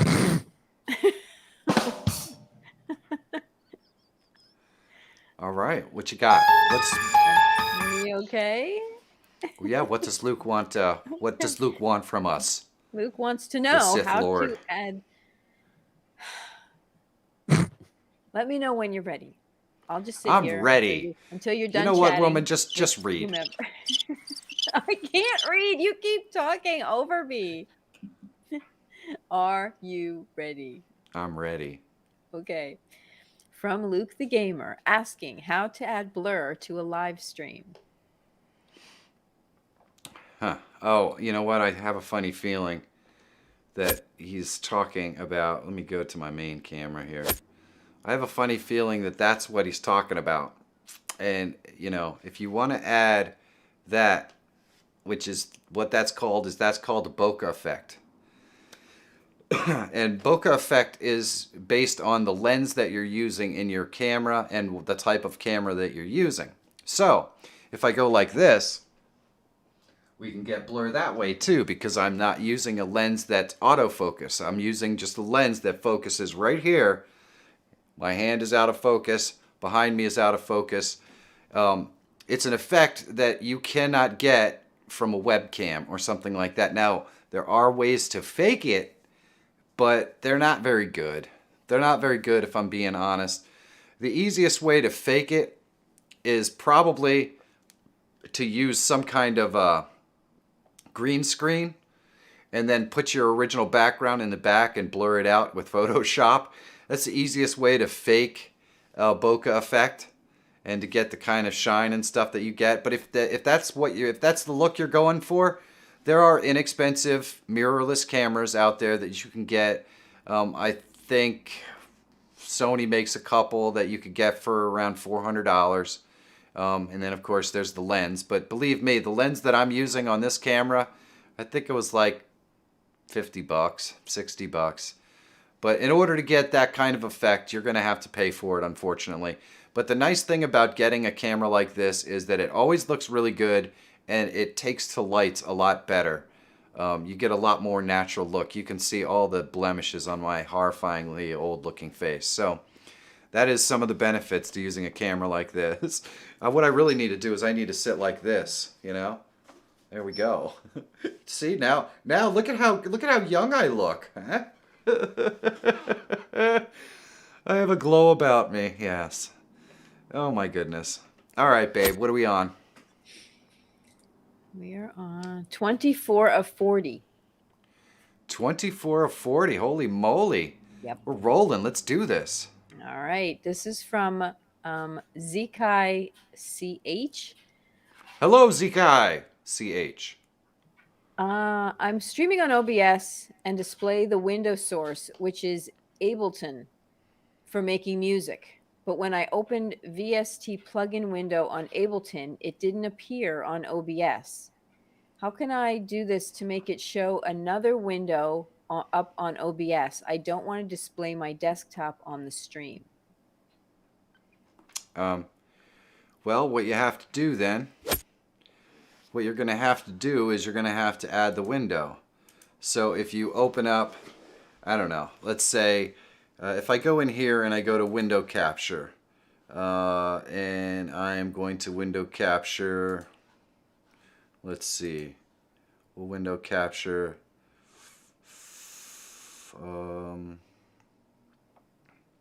let's window capture my calculator. I don't think I have it open.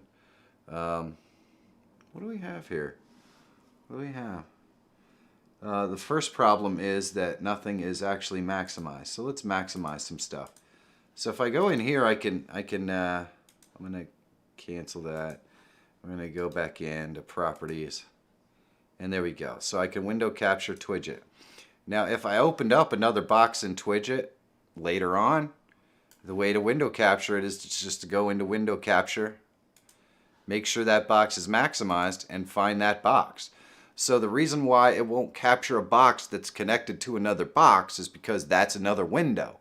So you have to go back into your properties and window capture and capture that VST plugin box. I think it's the Albaton or whatever. You have to go in there and capture that Albaton box, and then you'll be good to go. So hopefully that answers your question. You can't capture a box for something that's on top of another box, basically. Especially if you don't want to share your desktop, that's going to be the only way that you could do it, is to open it at the very beginning of the stream and capture that box too. So there you go. Hopefully that helps you out. What do we got, babe? Okay, this one, we have another question. Well, actually, it's more of a thank you from Richie J. Hello, Richie. James. Or it would actually be Rick James. Rick James, yes, Rick James. He says, a massive thank you, Michael, for how to use webcam to record my face. He says he figured it out in less than 5 minutes, and he's going to be using it in the future. He says, God bless you. The world needs more people like you and Monica. Happy Thanksgiving, he says, from the UK. And he also says that everyone in the chat is awesome as well. So Thank you, Rick. I appreciate that. I appreciate that a lot. Thank you. What you got next, baby? Next question is from Mattvell. Hello, Mattville. I'm using Pronounced OBS. wrong, probably. Yeah, I know. I know. I'm using OBS on my Windows 7, a bit low, to record videos, and it's usually got pretty bad quality problems. Could you recommend some app for screen recording on Windows 7? New Wave is rolling out. Oh, goodness. Hold on. And I'll see you later, New Wave. Thank you so much for stopping by. I'll talk to you soon, my friend. Anyway, now I lost track of the question.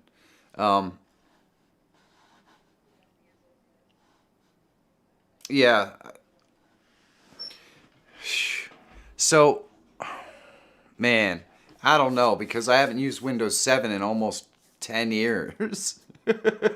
So I don't know what to tell you is going to actually functionally run on Windows 7. I wish there was more I could say or a way I could help you out, but yeah, I don't unfortunately I don't have any way to yeah, I don't know.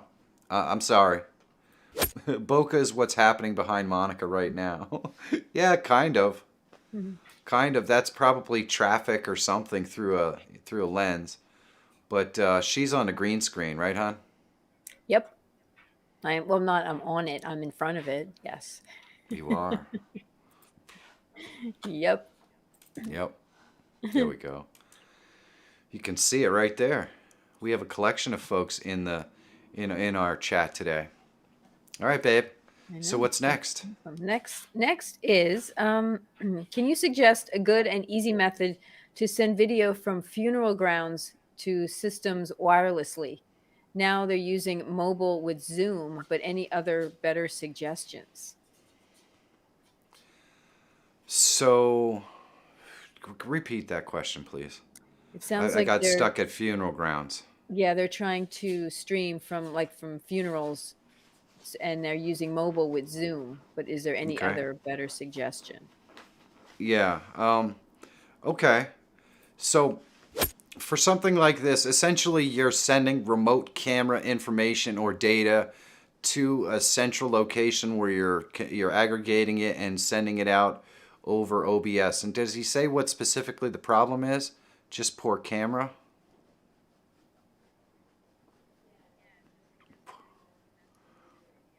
Okay. Okay, so probably, because Zoom is horrifyingly bad, generally speaking, with camera data and stuff. I would probably recommend you could try Skype from a mobile phone, but actually there's a couple of different apps that you can add the mobile phone in directly as a webcam. And you know, the one problem is I think they might have to be on your network. I'm not totally certain that you can do it off the network. So that might be where the problem is. But man, I'm thinking Skype is probably your best option outside of something like Zoom. Skype is specifically designed as a face-to-face kind of thing.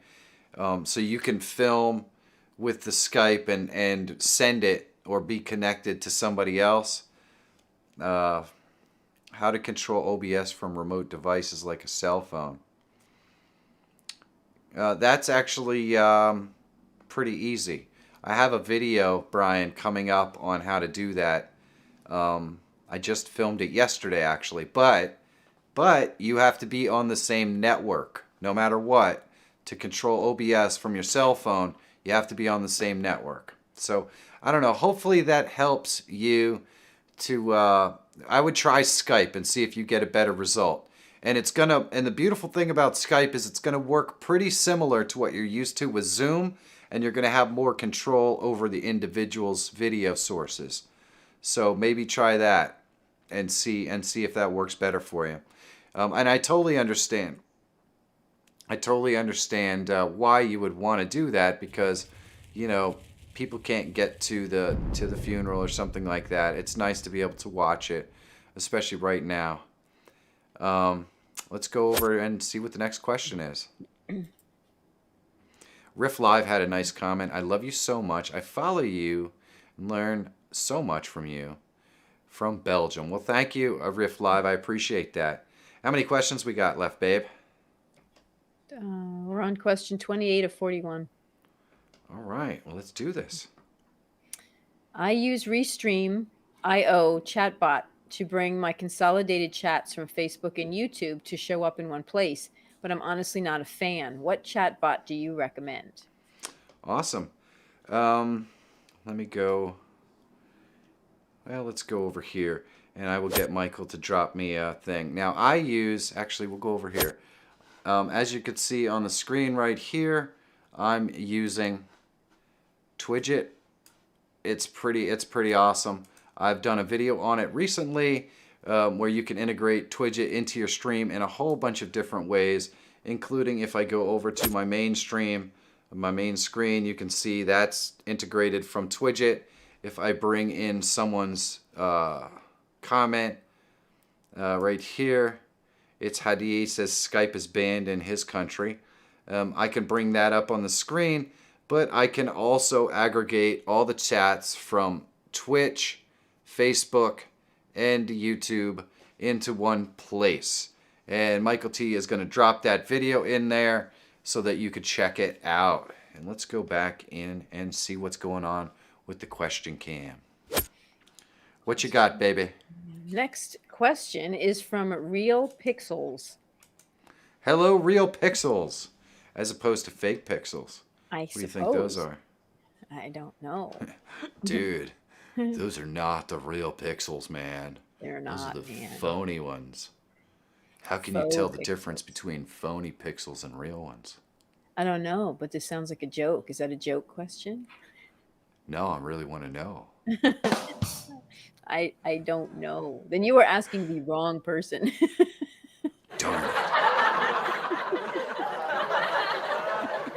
All right, babe, what you got? He's asking how to multi-stream on OBS. All right. Well, there's actually, funny you should ask. Michael, if you could grab that video, Tech Examine is going to drop a video in the chat that shows you how you can multi-stream directly from OBS without any outside sources. Now you can also use Restream.io. Basically, you stream to them, and then they split this stream and go into a bunch of different directions. So you can use that as well. But to multi-stream for free, the easiest way to do it is going to be with the link that Tech Examine drops in the chat in just a moment. There we go. So that's the link right there, stream from OBS to multiple different platforms. The one detriment to that method is that it requires you to have one heck of an amount of bandwidth for your upload speed. So the other option would be Restream.io. I did a video way back on how to do multi-stream with Restream.io. So that's another option as well. You might have to dig that video up at some point if the streaming from OBS doesn't work. I believe the video was called, Restream.io or Stream to Multiple Platforms with Restream.io or something like that. It is quite old. So you might have to go into the Wayback Machine to find that one, Michael. All right, let's go and see what our next question is. Next question. No name, but it says, how can I make a stinger pull from a random poll of stingers I have in a folder with OBS? That's a really good question. I don't know if there is a way to pull from random stingers. There is a way, however, to change which stinger you want to use in any given one. You can go into here, you can go to Transition Override, and you can set a different stinger. Like I want to go to this one using the Fireball stinger, and I want to go to this one using the Fade stinger. So now when I go back to this one, we get the Fireball, and when I go to this one right here, we get the Fade. And that's really, at this point, the easiest way to set that up. But I don't know of any way to set up. I don't know of any way to set up any one that can just randomly select it, unless there's a plugin out there. So maybe go to the OBS plugins forum page and type in random stinger and see if anything comes up. But that's the only one that I can think of. Let's go and see what the next question is. What you got, babe? Next question comes from Stinky Puddle Ranch. Ooh, that smells funny. Will you be doing a tutorial on how to set up a question form like this awesome one? Oh, wow, I didn't even think of that being something that people wanted. But it's pretty simple to do, if I'm being honest. Let me go in here. All right, so let me go in here. All right, so I'm just going to show you guys right here. Let's go to the tutorial screen. Stinky Puddle Ranch. That's a really interesting name. Oh, something smells fishy there, huh? Anyway, I use right here where I just go into Google. I go down to forms right here. Okay, and then you just click to create a blank form.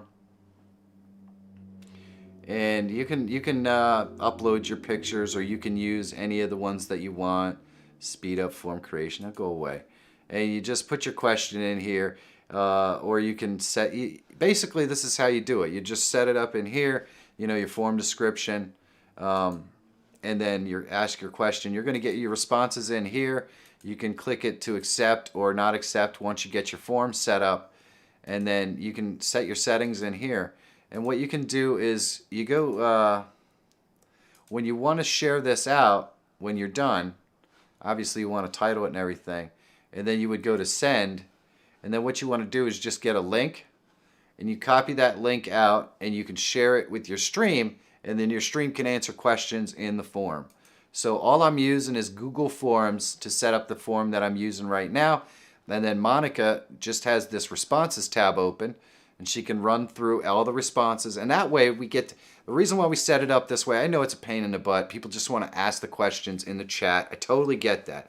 The reason why it's set up like this is because we never miss a question. We always get to everyone that we could possibly get to, and they're always in the same order. We're not skipping around or anything like that. So there you go. That's the reason why we do this, and that's how it's all set up. So hopefully that answers your question. I'm going to go back here to the main screen, and I want to tell you guys about right now Restream is offering an absolutely incredible deal on their stuff. So if you are interested in adding guests to your live stream or anything like that, I would highly recommend that maybe you check it out. And let me show you how I use Restream Studio at the moment. We're going to come over here and we're going to go into the Monica cam. And if I click on my Restream window, you can see it right here. So Monica is on the Restream window, but there are 3 of us in here. So if I minimize her, there we go. So you could see Michael is in there, Monica's in there, and then I don't have a camera on, but I'm in there. So we can all communicate. Michael can give me feedback on what's going on in the chat, or if there's a troll coming up or whatever. So this is how I'm using it. And then we use Monica, obviously, in front of the green screen. Hold on, I just turned her off. There we go. And we can maximize her like that, and boom. So when I move my mouse off of there, obviously all that stuff goes away, and she's there. So this is how I use Restream on my streams, but there definitely is a link in the description if you want to check it out. It's like, for the next couple of days, it's like 50% off. So if you have a need for a service like Restream, now's the time. Now's the time. And by the way, you can use it for completely free as well. And Michael did drop the link in the chat for you. So there you go.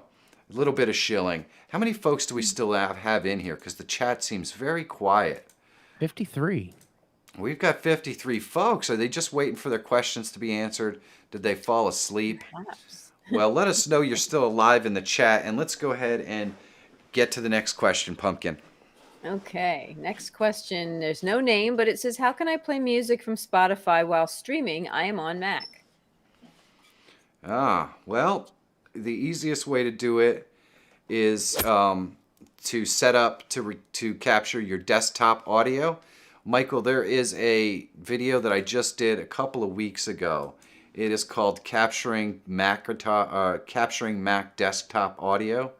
And that is going to be the best solution for this individual.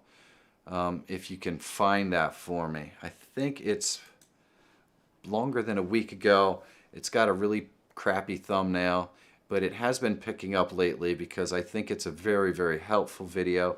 It's called How to Capture Desktop Audio for Mac, on Mac for OBS. I just found it, so I will go ahead and put that in there for you. We got it.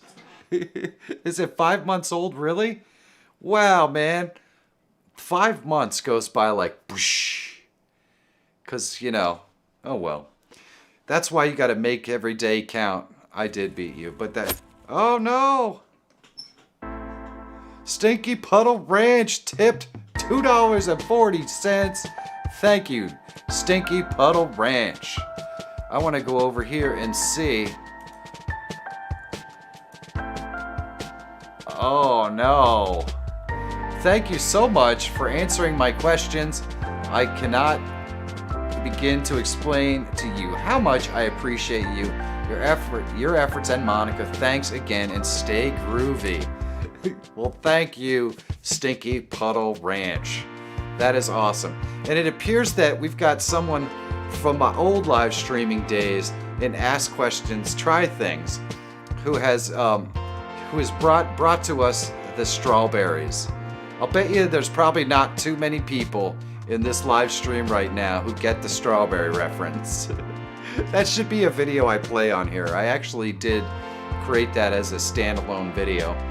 But essentially, yes, essentially, all you have to do is know that strawberries are evil. Nobody really likes them. And yeah, strawberry ice creams especially. Because when you take Neapolitan out to a party, you're coming back with strawberry ice cream. You know it, I know it, we all know it. It's just the facts. Thank you so much, Stinky Puddle Ranch, for the tip. I really do appreciate it. Now let's get on with the next question. Next question. This next question is from Steve's channel. Hello, Steve, and his channel. He's saying Separate entities, I hope. Happy Thanksgiving from the UK. So that's very nice. Thank you. Well, thank you. He wants to know how to make your streams more entertaining. Got game streaming. Well, let's see. You know, there are a couple of things that you can do to make your streams more entertaining. I think one of the easiest things that you can do. Hey, the Toolman is here. Hello, hello. One of the easiest things that you can do is set up your stream so it's structured with different scenes. So even though you're just probably playing a game and you've got a face cam, you can set it up so that every once in a while you change scenes and maybe the game is in the top right corner and your camera's in the bottom left corner, and then you change it up again so that things are different sizes. You can use different characters like I do with the face cams. I really do enjoy doing some of these characters, you know, because it just lets me be a douchebag on stream if I want to, and I can get away with it because I'm playing a character. This isn't really me, because, well, me doesn't look like this, but I can play this character and have fun with it, you know? So that's a way that you could get away with having some fun and doing some interesting different things on your stream. I like to do, I have a tip system and a donation system that gives us different characters as well. So there's all kinds of different ways that you can entertain your live stream. But the truth of it is, it kind of happens over time. You interact with your audience. I've got guys in the audience that interact with me and give me cues and give me funny things, and they make fun of me, and that's all part of building an audience and having fun. So yeah, Matthew, I totally almost agree with that. That guy does look like a total douche. You know, but GTTV. TTTTV. Oh, there it is. Yeah, let me see if I can find it. Here it is. Your video are the most help on YouTube for creators out there that need things plain and simple. You know how to teach and teach well, man. Thank you, TTV. Really, yes, I do know plain and simple. I like to keep it simple. I like to keep it cheap. I like to keep it free if I can. And so that's why I think I have an audience that resonates with what I do. I would much rather try to force things to do what I want than to buy special products or anything else. And you know, I've always been that way. I've always been a really cheap person. So I will try to make things work when they're not supposed to. And if I can find ways to make things work when they're not supposed to, I will bring that information to you, because I know if I'm figuring it out, other people want to know how to do it too. So that's pretty much my whole entire life philosophy right there. Let's go see what the next question is from the Monica question camp. Oh, you know what? I think it's that time. I think it's time for you guys to answer a question. So let's do that.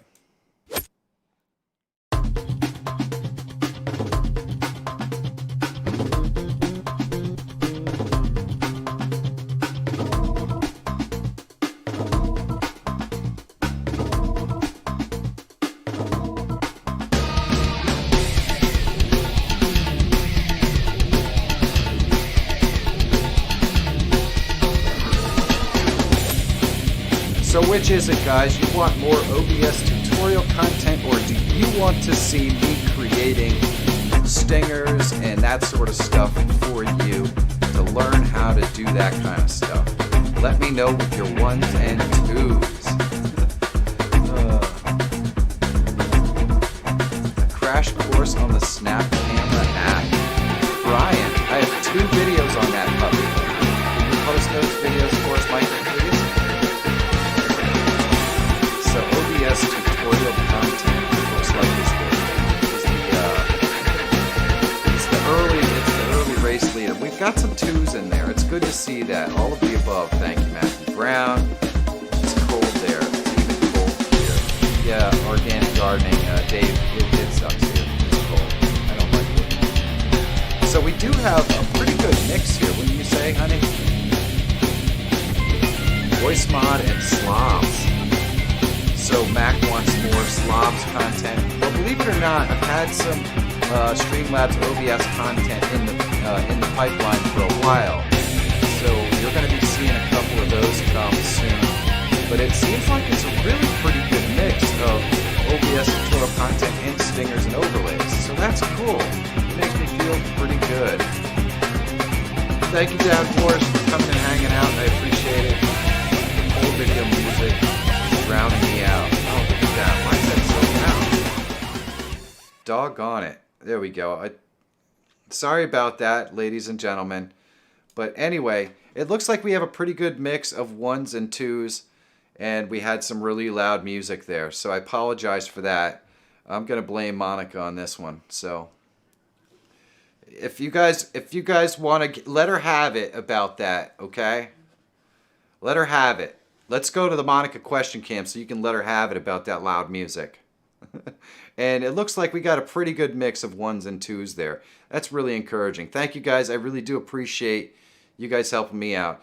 And it definitely seems like it leans more towards the OBS tutorial content, but we've got a pretty good mix on the other side. So let's go tell Monica how we feel about her music volume.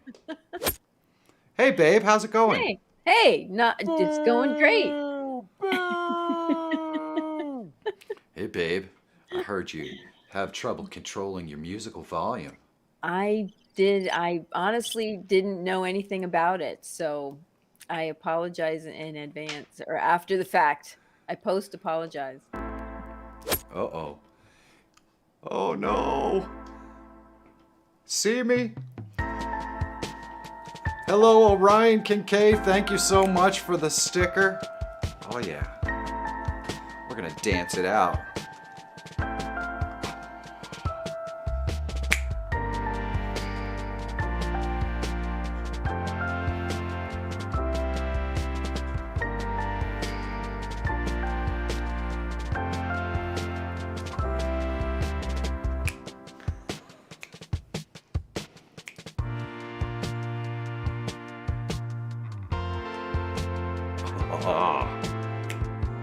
Yeah. Thank you so much, Orion. I really do appreciate it. All the support. It goes a long way, and it means a lot to us. So thank you so much. Let's go see what we got. All right, babe. Okay. Back That to was the awesome. questions. That was awesome. Back to the questions. Back to the questions. We are on Back question to 34 the- of 46. So What? it's up to you what you want to do. 34. How many 46. questions? 34 of 46. How many questions is that between the end and now? More than 10. More So than get 10. to it. Well, Come on. yes, You're sir. holding it up. Okay. Okay. This one's from Matthew Brown. Hello, Matthew Brown. What That's are a you color. using for adding guests into your streams? What are you using? for adding guests? Well, I'm going to show you right now. All right, so to add guests into my stream, I am using an application called, hold on, let me bring it up. I'm using an application called Restream Studio.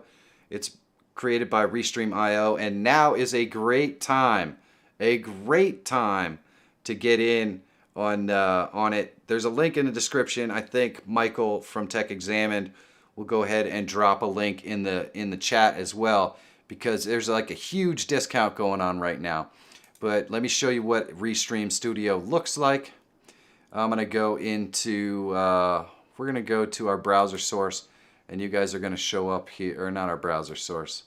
No, not that. We're gonna go. Oh, thank you so much. There is a link that he just put in the chat. We're gonna go to display capture, and we're gonna capture this display here, which is our Restream. Oh, we got a new member program, so we're gonna be going away in a second, because Joe Mock just became a member of the Streamer Squad.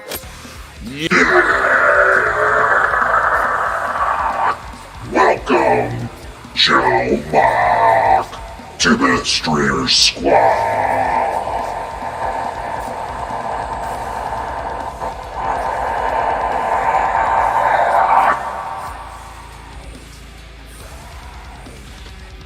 Thank you. Woo! I look forward to seeing you on the Discord. It's epic.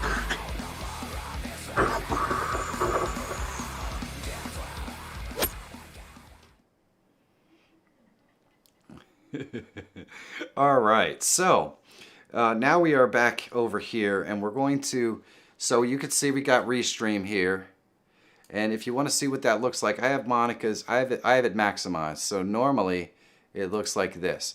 And believe it or not, Monica is not the only person in the stream. As you can see, I'm in the stream so that she can hear me. I just don't have a camera hooked up. And Michael is in the stream as well, and so we can hear him, but he doesn't have his camera on either. So we just have this maximized. If I unmaximized it, you can see that they're all here. Okay, so what I do is I just capture this display, and then I maximize it. And then when I take my finger off the thing, you're going to see all this stuff disappear, and boom. That's how I add Monica to the stream. There are some scenes where I can hear her and she can't hear me, but this is by far the best way to add people to your live stream. And you can see it says Restream up there to let you know exactly what I'm using. And Michael did drop the link in the chat so that you could check it out if you want to. Right now, normally I don't even bother to talk about it because I use a lot of different products, and I think there are a lot of good products out there. Restream is definitely one of the top two, I think. And right now the sale is too good to be true. So if you have a chance to check it out, if you're in the market for something that adds guests, it is definitely the right way to go. So yeah, check it out. And we're going to go back into the Monica question cam, and we're going to move to the next question. All right, babe, what do we got? Okay. This one comes from The Greatest Mind TV. Wow. That's The Greatest Mind, huh? Greatest Mind, yep. That's pretty awesome. I Yep, don't know why on he's your asked me stream. questions. He is. The greatest mind on TV is in my stream. In your Woo! stream. We have arrived. Yep, That's yep. freaking Living the sweet. dream.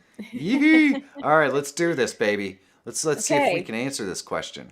All right. When I try to stream with OBS lately, my camera freezes. I have a built-in camera to my laptop. I stream on Twitch. What should I do to fix it? Camera freezes. So, given the fact that it's a built-in answer or built-in camera into your laptop, you can't. It can't be busing. It can't be a USB problem. It can't be anything like that. So it probably is some sort of a connection problem happening with the webcam. In other words, what I think is probably happening is the webcam is failing on your laptop.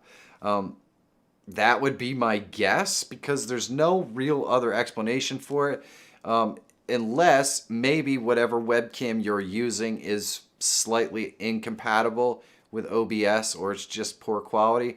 I have in the past connected multiple cameras to my computer, and when I do that, I will definitely get stuttering and dropped frames, and sometimes a webcam will just freeze, but it's a really, really rare occasion with just one camera. So if you have one camera and it's a webcam built into the machine, my guess is that it could be the webcam failing. Matthew Brown actually mentioned that speed testing your network connection, and that's fine, but if the skipping and stuff is happening in OBS, it's not going to be your network connection. The other thing that you can do to kind of check it out would be to go into your view and go into stats and just make sure when you are running that camera that you're not getting any of these lagging frames up here. The missed frames due to render lag, skipped frames due to encoding lag, and make sure your CPU usage is reasonable. Because if all that stuff is off the charts, then your machine just can't handle it. And Trevor actually says that the drivers could be corrupted as well. And if it used to work properly in the past and it doesn't now, it's either broken or it's drivers, more than likely. So that's definitely barking up the right tree, Trevor, for sure. Hopefully that helps you. Definitely go and look in here, though. If your CPU usage is off the charts, that's the third probable cause. It's just not able to keep up. And we noticed a little bit of that earlier in the stream when I was using some of the faces. When I was using this one right here, I was getting all kind of stuttering and that sort of stuff. And the reason why was because I had too much opened on my machine and I didn't have enough memory to actually run this face cam. So it can happen. Let's go and see what the next question is. Where are we at, baby? We're 37. We're at 37 of 48. 30. So we got 11 questions left.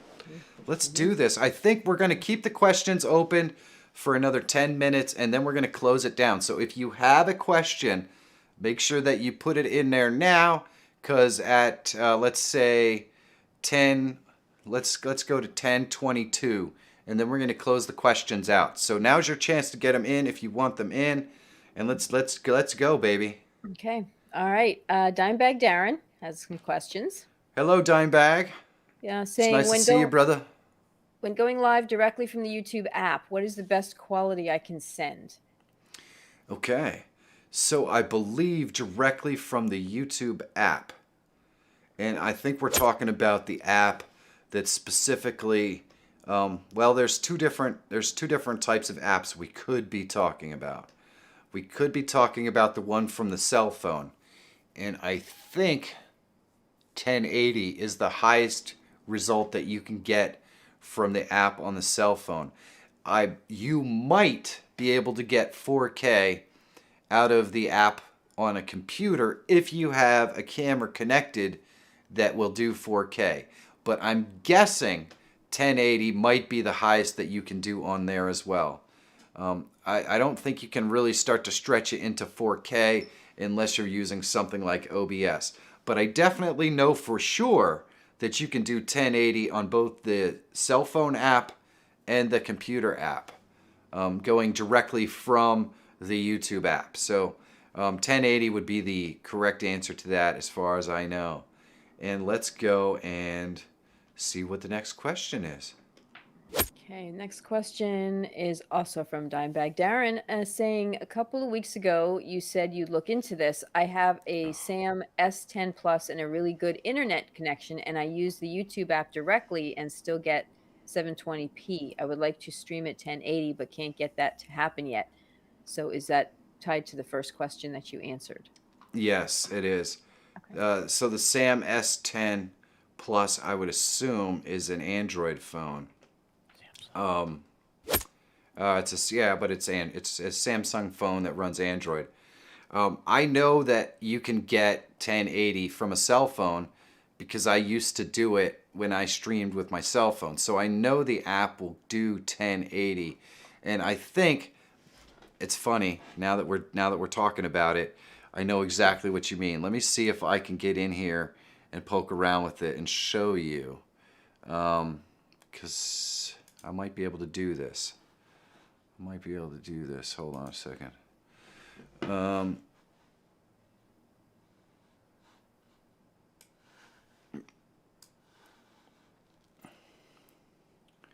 Right. Let's go here, and I'm going to see if I can make this happen. We're going to go... boom. and this might not be quite as helpful as you would hope because, of course, I'm using an iPhone and not an Android phone. But let's see. Can I go settings?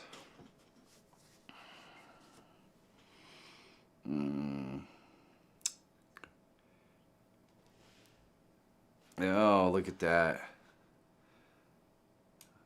Are we getting lots of questions in the chat that I can't see about how I'm actually doing this? Well, that's good. Yeah, so I think, man, it has been a long time since I've streamed on a cell phone. Oh my goodness. All right, so go live. Does it give me a way? All right, so does this give me any more options? Advanced, allow chat. It doesn't actually give me any options. Restricted, audience, unlisted. So there's no resolution option in here. So the only other thing that I can think of is that the resolution to your camera is not over 720. I know that I was used to be able to live stream in 1080 all the time, and I don't see a setting in there, but I know I was able to do it. I can't imagine why you wouldn't be able to do it on an Android phone. So the only other option that I can think of is that it would be a restriction with your service provider that won't allow you to do it because of bandwidth restrictions or something like that. Because as far as I know, it will live stream at the maximum capable. And Dr. Rob Allen just put in there, Droid Cam allows you to set the resolution. So if you use an application like Droid Cam to live stream, you're able to set the resolution to whatever you want to live stream at. Just keep in mind that if your specific camera on there doesn't have doesn't do 720, like if you're using the front facing camera, maybe it's only 720, whereas the rear facing camera is 1080. Most people use the front facing camera so they can see the chat, but it might only be 720. So that could be where you're running into problems. And who was the asker of that question, hon? That was Dimebag Darren. Dimebag. All right. I hope that answers your question, Dimebag. I suspect it's either the camera is only 720 that you're using, your service is throttling so it only allows you to do 720. And Riff Live, we're fixing to go back to the membership because we got a new member, honey. It's freaking awesome. Hopefully Dimebag Darren lets me know that he got my information. Riff. Yes.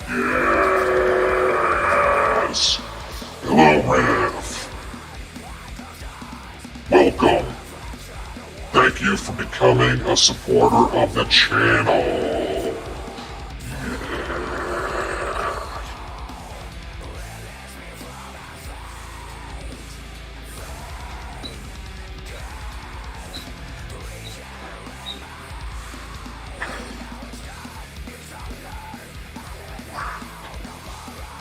Riff is the best. Welcome to the membership group. Anyone else can join us. Yes, this is creepy. Yes, but it's so good. Woo! We almost missed my favorite part of the song. I have to let that play out next time. Anyway, yeah, hopefully that answers Diabag's question. And I believe someone else mentioned that, yeah, the rear-facing camera goes above 720, but the front-facing camera may not. And that might be where the hitch and the giddy-up is on that. So let's move on, baby. Okay, we're moving on. This one. Oh, by the way, we are past the time of the form closure. So. Oh, nice. Okay, actually, we'll close it. I will close it. Okay. Form is closed. Form is closed. Okay, this one comes from James Buenafe. I don't know. Hello, if I'm James. pronouncing that properly. Okay, for gaming, would you suggest streaming on YouTube considering it is now implementing a lot of Twitch's features, or to just start streaming on Twitch? Cool. So I recently did a video, if Tech Examine could drop that in the chat, that explains kind of my viewpoint on the Twitch versus YouTube thing. But long and short of it is that I think there are a lot more discovery options on YouTube than there are on Twitch. To get noticed on Twitch these days has to kind of be the perfect storm, whereas there are a lot of tactics that you can use on YouTube to get noticed. So in my personal opinion, YouTube is probably the place to go. With that being said, that may not be the right choice for you. So Michael's going to drop a link in the chat so you could check out the video and decide for yourself. I do try to be as balanced as possible, and there are certainly some reasons why you may want to stream on Twitch. And if those are the reasons why you want to stream, then there you go. So Tech Examine just dropped that in there, YouTube versus Twitch, and it looks like...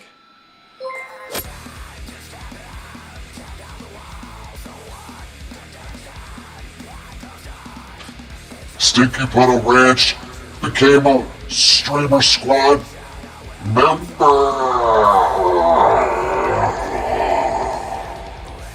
My voice got all high-pitched and waily there.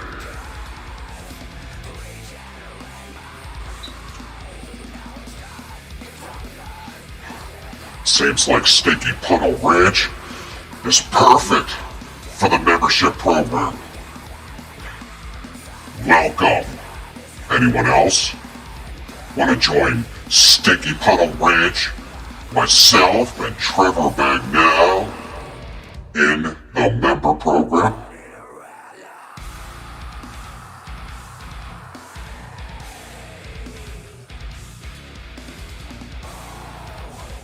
Oh yeah. Thank you. Woo!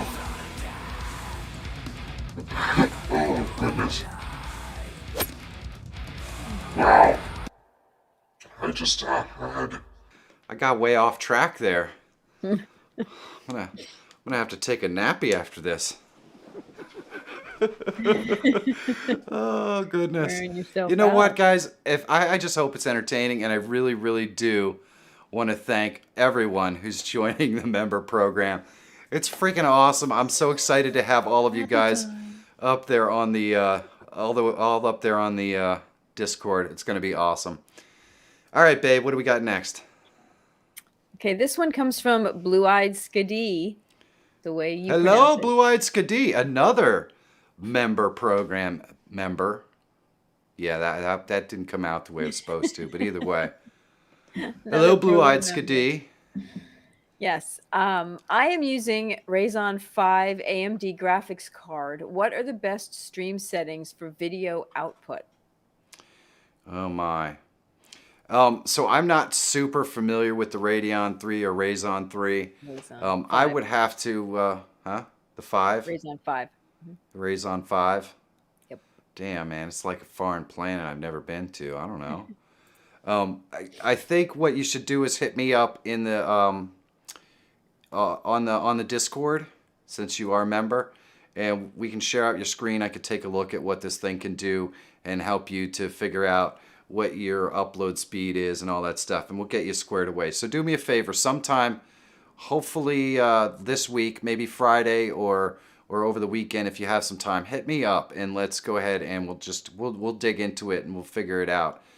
Because I believe there's also an encoder that you can use on that chip. You just have to load it separately. That might really help you out. So there you go. Hopefully we can do that for you. Let's pop over and oh, we are there. Oh no, we're here.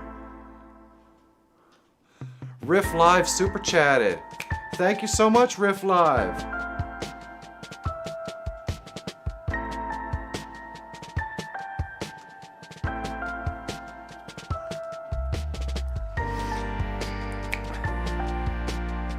Everyone subscribe to this beautiful channel. Well, thank you so much, Riff Live. I hope you guys are having fun. If you guys don't come here and have fun like I have fun, man, it's just a shame. There's Blue-Eyed Skidee. Hopefully Blue-Eyed Skidee is going to hit me up. I just answered your question, Blue-Eyed. I answered your question with hit me up on the Discord and we'll connect up and we'll get you going.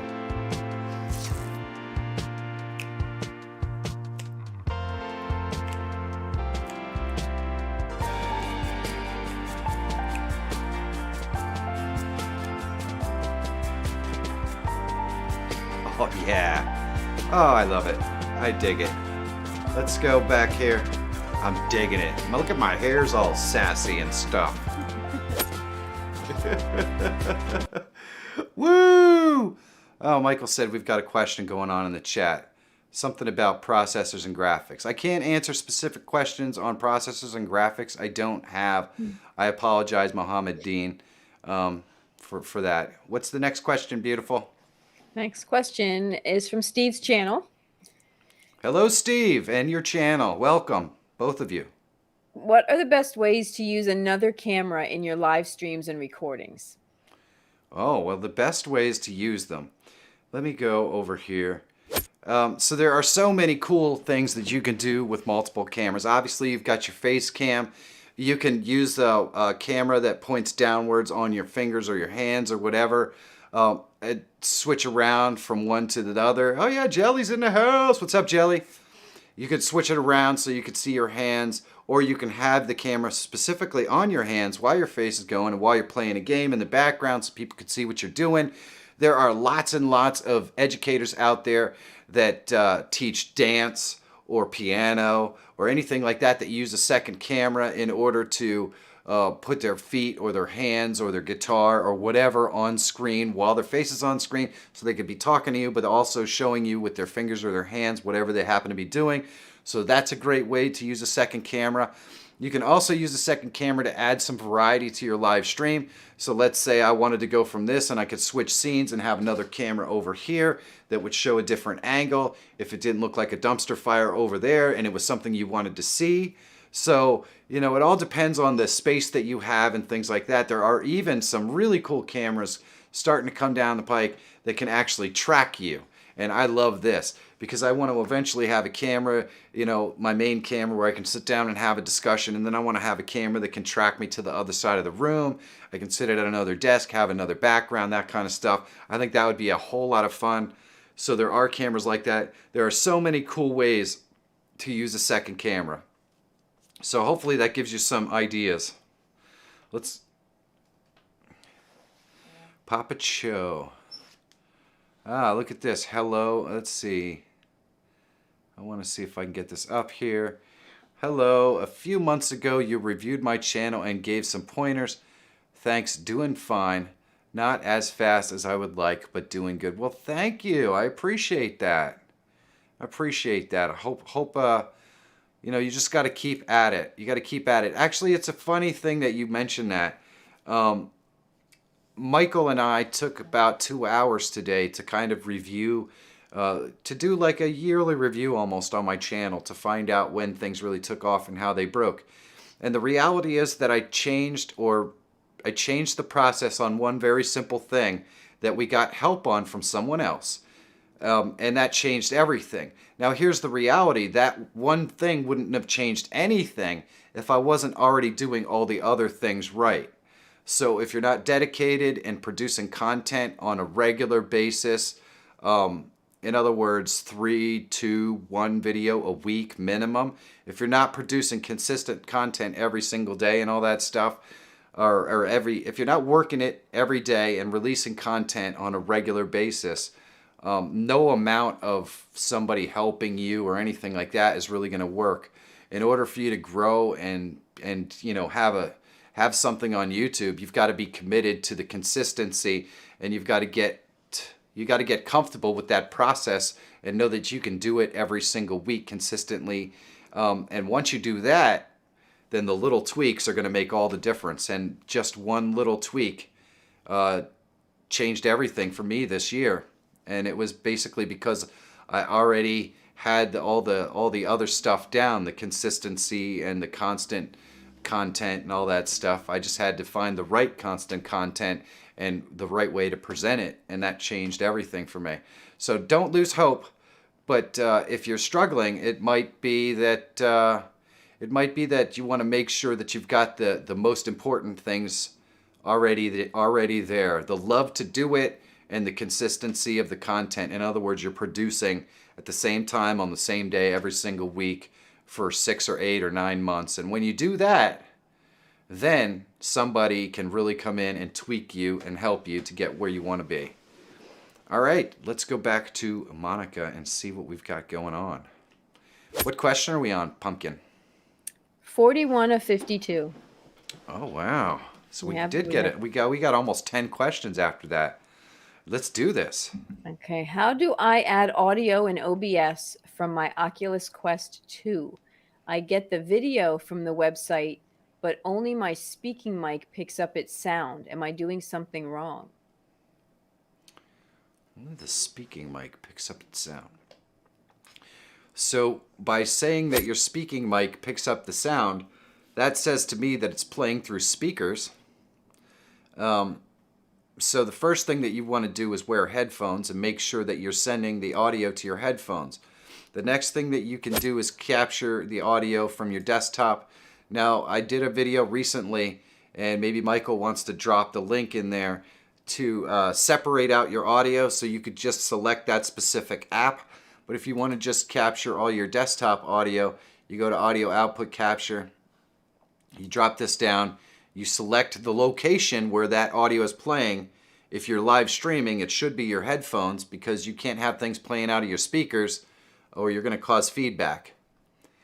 So you just go in and you select your headphones, and boom. So now we're going to get all the desktop audio. So if Monica talks, we'll hear that. Go ahead, hon. There we go. Michael just talked. There we go. So you can separate that audio out with the link that Michael just dropped in the description. So, or in the chat. And that is a good question, because I don't really, if I'm responding, I don't have that specific thing. So I don't know how the audio physically comes into the computer. So there's that. And we're fixing to get whisked away. We're fixing to get whisked away.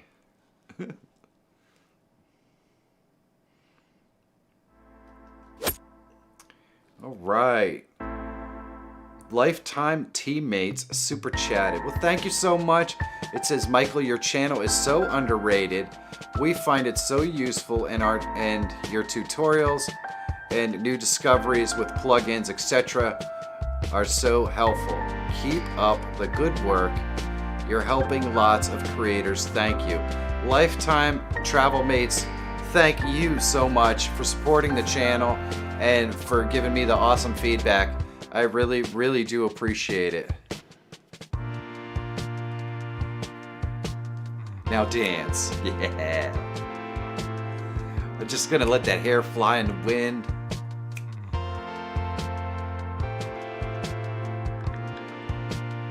Yeah, Trevor's asking the right questions. How is the actual Oculus audio showing up? If it's getting fed into the microphone, it has to be playing from somewhere. Does it play through the Oculus? Does it play through the TV? Does it play through the computer? How does it play? That's the first, since I don't have the Oculus, that's the first thing I need to know.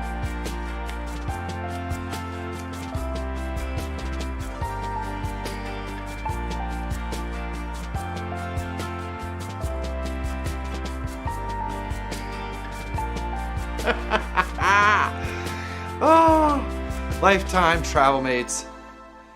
You let me have too much fun. Thank you so much. All right, babe. What we got to go on to next? Okay, we actually have. We gotta stop monkeying around here, baby. We gotta get on the. Yeah, we gotta get on the ball. Get on Let's the ball. Okay, we have something from Matthew Brown. Uh-oh. We're going away again. Oh. Matthew Brown. Right. Yep. Yes. Oh, too late. Orion Kincaid, thank you so much. Woo! It says, "You're the best, Michael, but I have to give a shout out to Monica. She is amazing as well." She absolutely is, as long as you don't put her in control of the volume, as we found out earlier in the stream. You know, but other than that, she's awesome. You know what she's really good at too? She's the greatest sandwich maker ever. Ever. She's a great sandwich maker.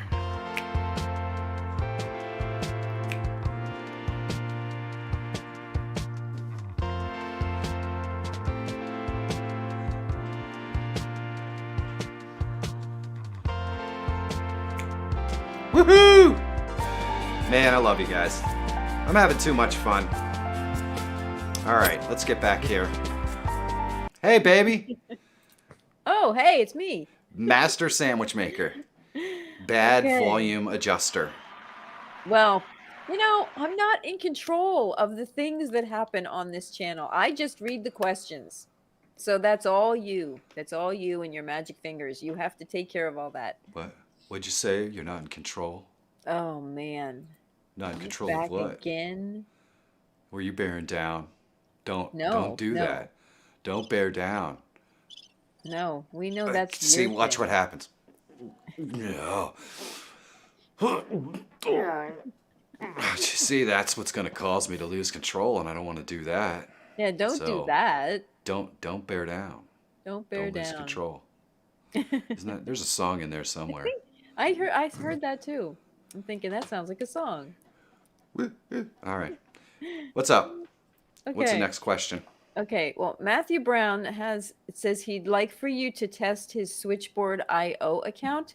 So you may want to give him some way to contact you specifically, so you guys can talk through that or something. Yeah, I don't know what Switchboard IO is. Right. He But says where you can stream he to can- 60 different platforms simultaneously. So it's something you might Oh. want to look into. That's interesting. Well, if you join the if you join the streamer squad, down with the join button down below, we can connect on Discord and see what we can do. See what we can do. All right, babe. What's the next question? Next question. Why does my PS4 remote play capture window lag on OBS? Hold on. Let me start this over. Why does my Hike with Mike is in the house. Hello, Hike with Mike. Anyway, go ahead. Why does my PS4 remote play capture window on OBS lag, but the remote play window is fine? So, in other words, okay, I have a pretty good idea why something like this would happen. Okay. So let's go into the tutorial section. So I want you to bring up your remote play window and your capture window, and then I want you to go into into view and stats, and I want you to see where'd it go? Where'd it go? Did it disappear? I don't know. My stats aren't coming up now for some reason. Doggone it. Where did they go? I know my stats went out. I don't know. I've got like 17 different billion windows open here. So there we go. So there my stats window is. So open up your play windows and then capture your play windows and then go in here and take a look at what your bit rate is here and what your CPU usage is here. Because it sounds like there might be some encoding problems that you're having. So if you can't capture the window because it's causing problems, then try display capture, and that might work better. Hopefully you have two displays. The other thing is make sure that you are plugged in. You're not using Wi-Fi, because that could be it. But the thing is that wouldn't be the problem if the actual game window is fine and it's just the window capture that's not fine. So just keep that in mind. Gemma's in the house. What's up, Gemma? It's good to see you, my friend. Let's go back and go on to the next question. What do we got, babe? Okay, first I want to say hi to Gemma for joining the stream. It's good to see you again. Who's Gemma? Gemma. You don't know Gemma? She'll always be I, Gamma to you. I know. I, I know. Okay. uh, Another question what, from Orion Kincaid. awesome. It says, does Restream work for side-by-side collabs in streaming? Like if we were both streaming a game together, both streaming at the same time, could we share both our streams together in one screen? Me on his and his on mine, side by side on one panel. Sorry if this sounds confusing. Um, actually, I think that's possible. I believe, if I'm not mistaken, and we might be able to test this theory right now. I'm gonna go ahead and add it in here. We're gonna add a display capture. You're gonna be on the screen here for a second, Pumpkin, just so you are aware. All right, so I'm gonna add that in. Now, if I go up here, and I can obviously, I'm gonna have to minimize this a little bit here. I can go down here and I can share my screen. So I can share a screen or a window. So if I have a game open, I can share that. Now what I need to know is if Michael can do the same thing. Can you share a screen or a window? All right, so Michael can also share a screen or a window. So what I can do is, you can see I can move these around anywhere I want, right? So if I had 4 things in here instead of 3, I could have them however I want. So let's say I shared my screen. Let's go here. Let's share that screen. There we go. No. All right, so I can add that in there. Now we've got 4. So we can go down and we can find the setting that we want, and let's see here. There we go. So we could have the game organized up here, and if I can actually put it right next to me, so I'm here and he's here. If Michael was here, he could share his screen out. I could put it right here. So yes, I think that you could actually do that if you wanted to. And then what you would do is you would go in here. We have this added. I would just click that, and boom. We have this. So I think Michael added a share screen as well. I'm probably pushing the limits of what my machine can handle right now, given how much we have. But there's Michael's share screen. And we wanna. What I will do is I'll remove Monica from here for just a second. And then we'll go here.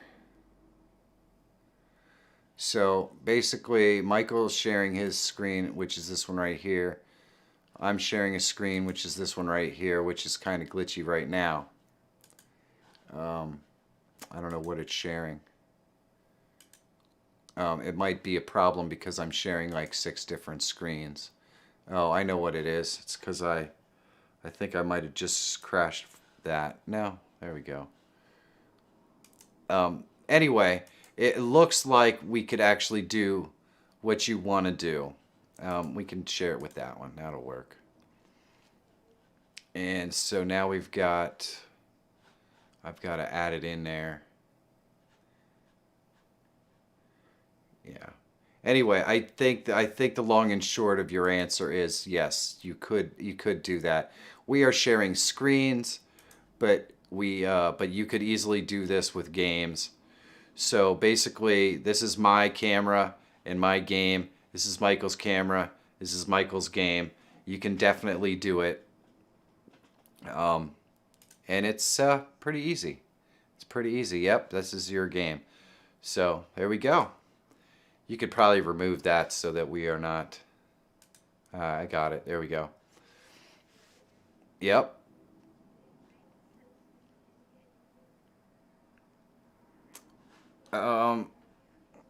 Oh, yeah, that's right. That's because I'm the only one on the screen. I didn't flip over to tutorial screen. All right, so we're going to do this again, ladies and gentlemen. There we go. All right. All right, so I'm gonna. All right, you go. You go, girl. I'm gonna move me down here, and I've got this right here. So what we're doing is we're gonna remove Monica from the screen, and we're gonna select this one right here. And this is gonna happen. This is gonna take a second. Oh, that's because I gotta do it up here on the regular screen. All right. So there we go. Now we've got Michael and I. I can add Michael's game footage right here. And then I can add my game footage by going to share screen window. We're just going to pretend this is game footage. Boom. And now I've got game footage in there as well. All I have to do is add it to the stream. So there we go. And then I have to select this right here. And so now my footage is in here and Michael's footage. So in this case, my camera would be right here and my footage. And then Michael's camera's right here and Michael's footage. If we wanted it to do it this way, I could just drag that up there and it flips it around. So now my footage would be up here, or my camera and my footage. And then Michael's camera and Michael's game footage. So these are just application shares. You could be sharing a game if you wanted to. Hopefully that answers your question. I mean, it's really, really powerful what you can do with this. And then all you have to do is click this and then just capture this screen and you've got everything that you need. Well, you would have everything you need if you could see it. There we go. There we go. So once I move my mouse off of that screen, it's going to move the invite guests and all that stuff away. And there you go. So you've got everything that you would need to see.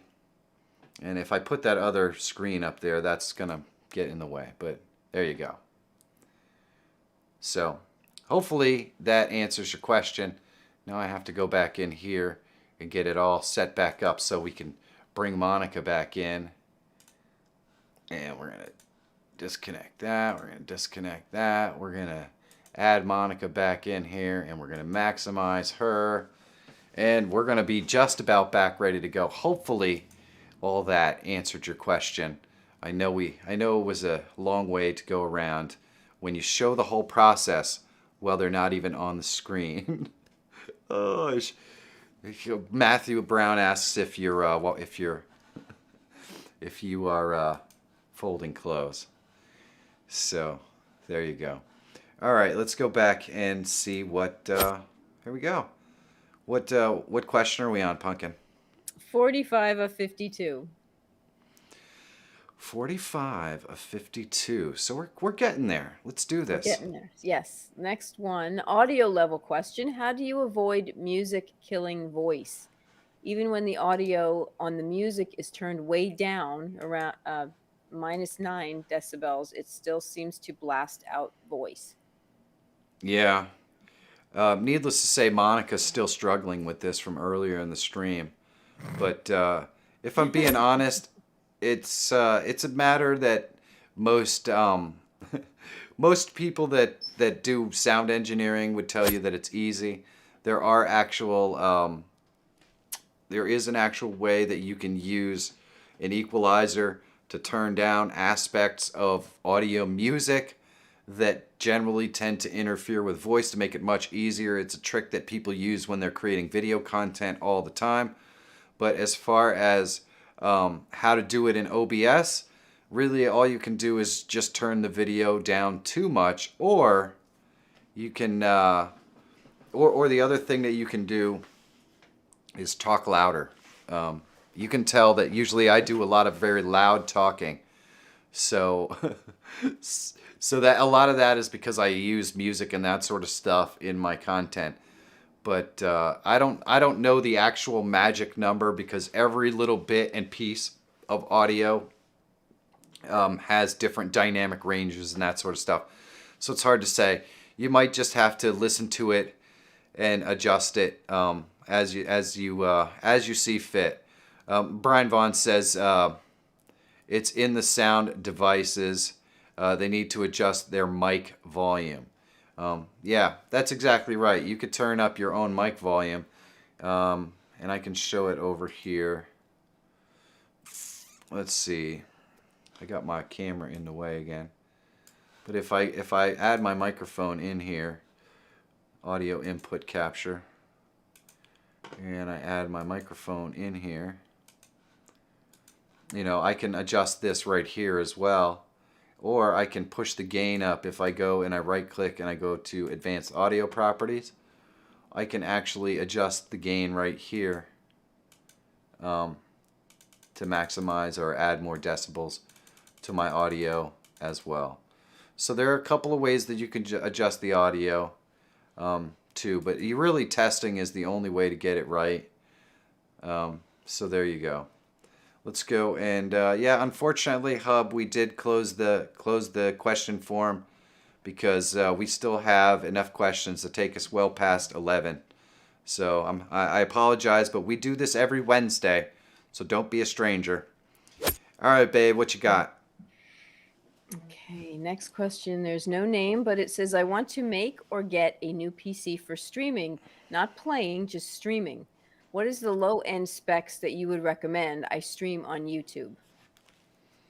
Okay.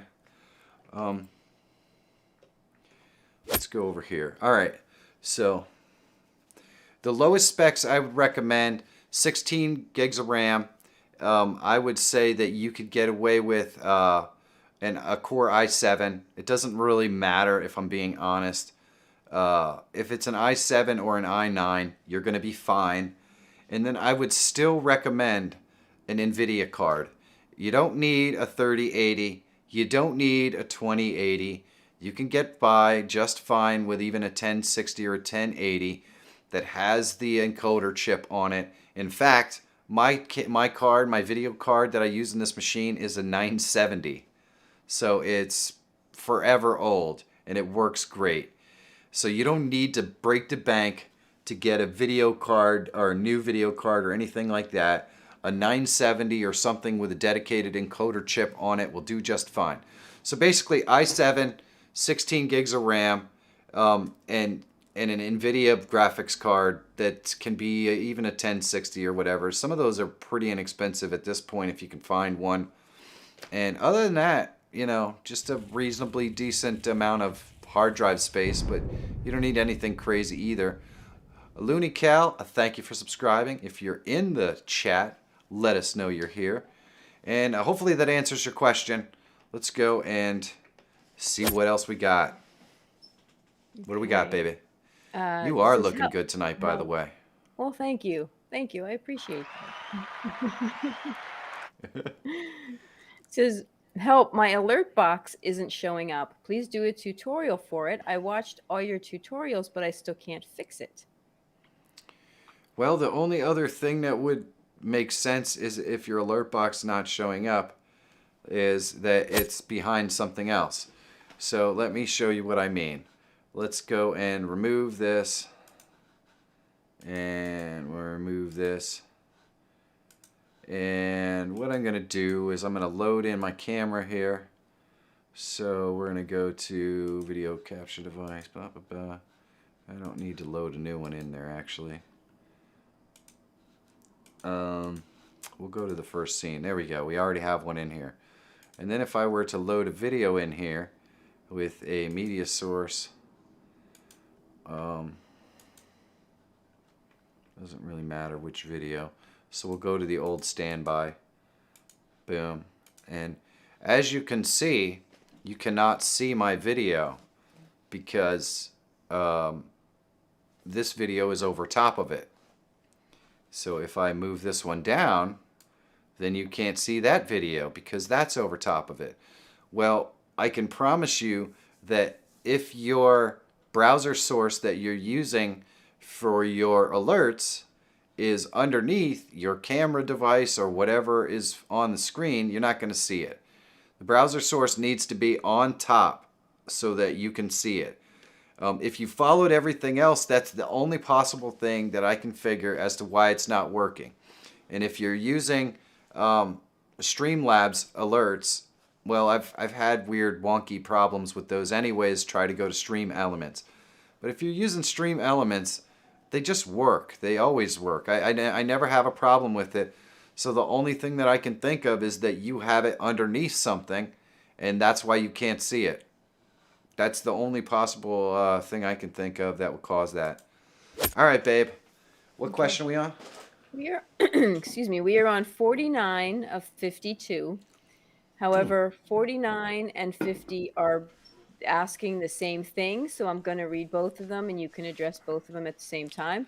The All first right. one is from Steve's channel. And Well, he's saying- Steve, welcome, and your channel. Well, again. I'm not sure which I like more at this point. And I'm just playing around, Steve. I hope you know that. Okay. Let me know in the chat that you don't hate me already, okay? All right, babe. Okay. He asks, how do you do your different faces cam? And then the very next question, somebody asked, can you show how you change the face? It's super nice. I super can. Did the second question asker have a name? No. All right. So we've got Chris's channel. Steve's channel, and unnamed person. Yes. Okay. So what I do is I just think really, really, really hard. And then there you go. It's that easy, you know? I'm such an ass, I know. I apologize. Michael is going to drop the video link in the chat down there, but just to give you a real quick one, I use Snap Camera, and then I use hotkeys with the Snap Camera, and I just click those hotkeys, and there you go. I look this good. Who knew it was this easy to look this good? But it's Snap Camera. It's totally free. Oh, yes. I'm one of these, baby.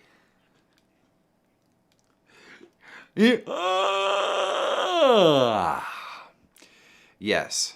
So hopefully you just check out one of the videos that he just dropped into the links in the chat, and you will know exactly how to create these cool effects and how to add them to your live stream to make it friggin' epic. Or at least as epic as it can be. There's And the X3. I think we are very close to the end, aren't we? We have 2 left. 2 left. 2 left. All right. Well, let's have 1 left. Give it to me, baby. 1 left. This second last question comes from Matthew Brown. And he says, tell us what you think of Video Ninja, formerly called OBS Ninja.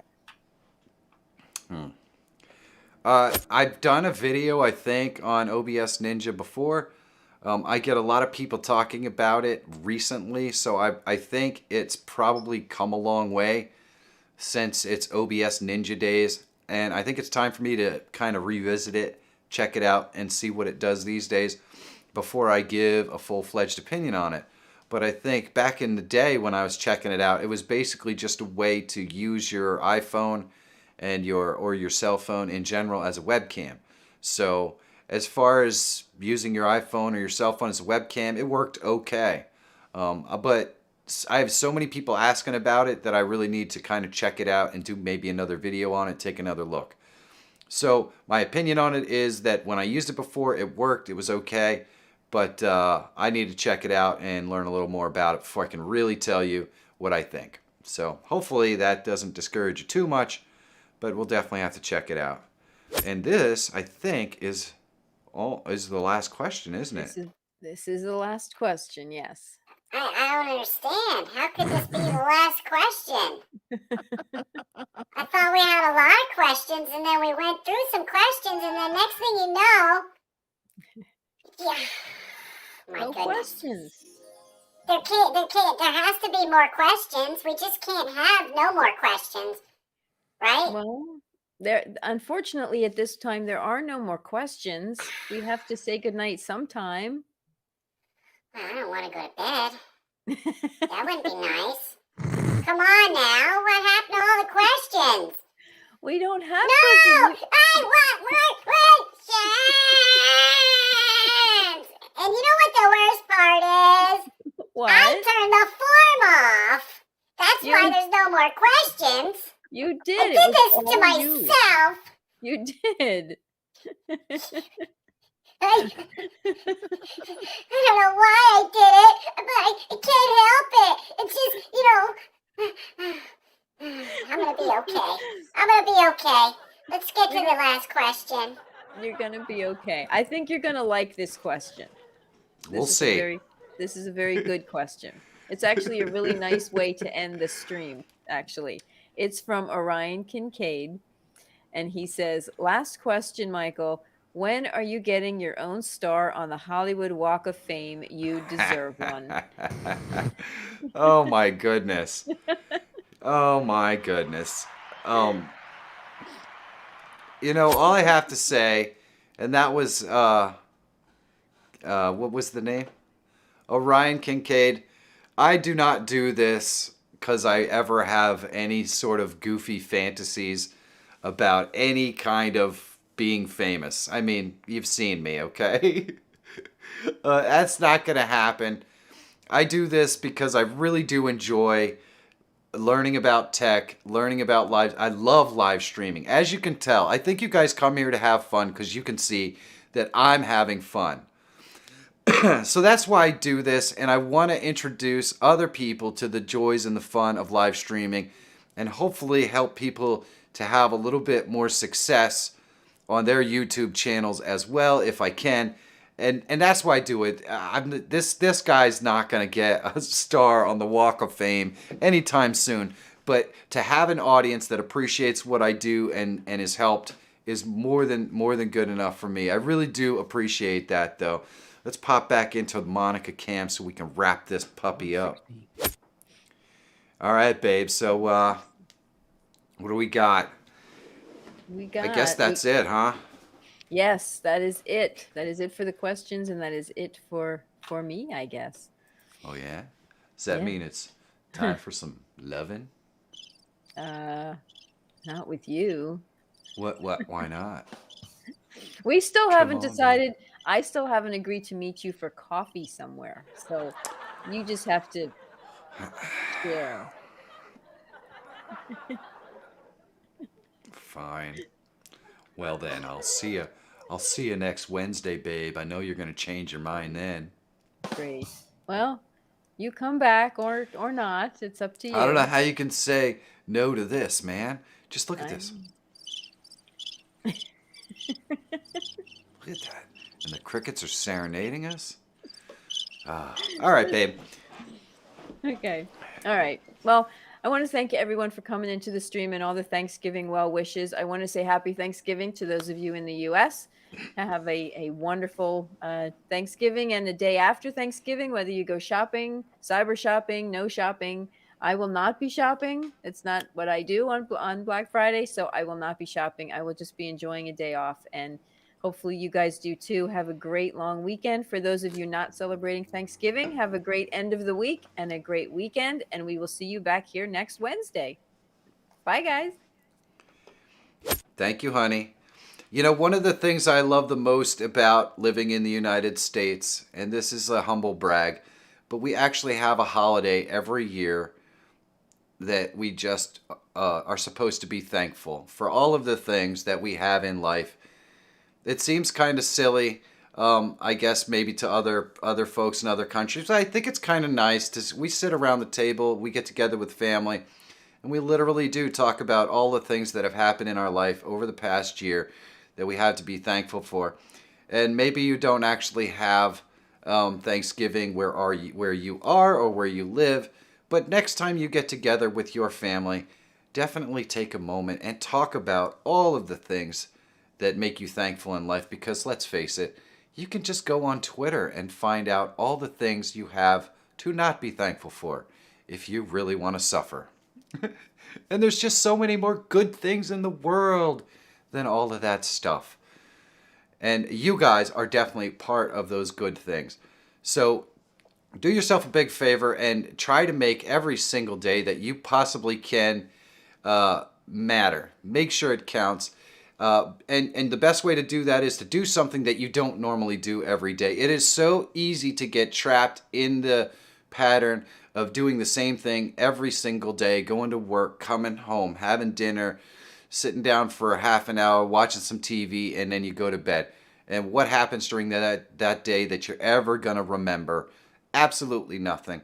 Take 5 or 10 minutes out of your day, do something different, do something you'll remember, take a walk, go see something interesting, do something nice for someone else.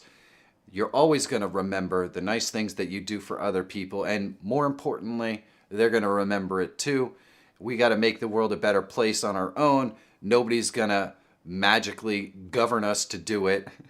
So please take the time and go out there, make your life better, make other people's lives better, and we'll make the world a better place while we do it. Thank you guys so much. Thank you everyone who donated and all that stuff.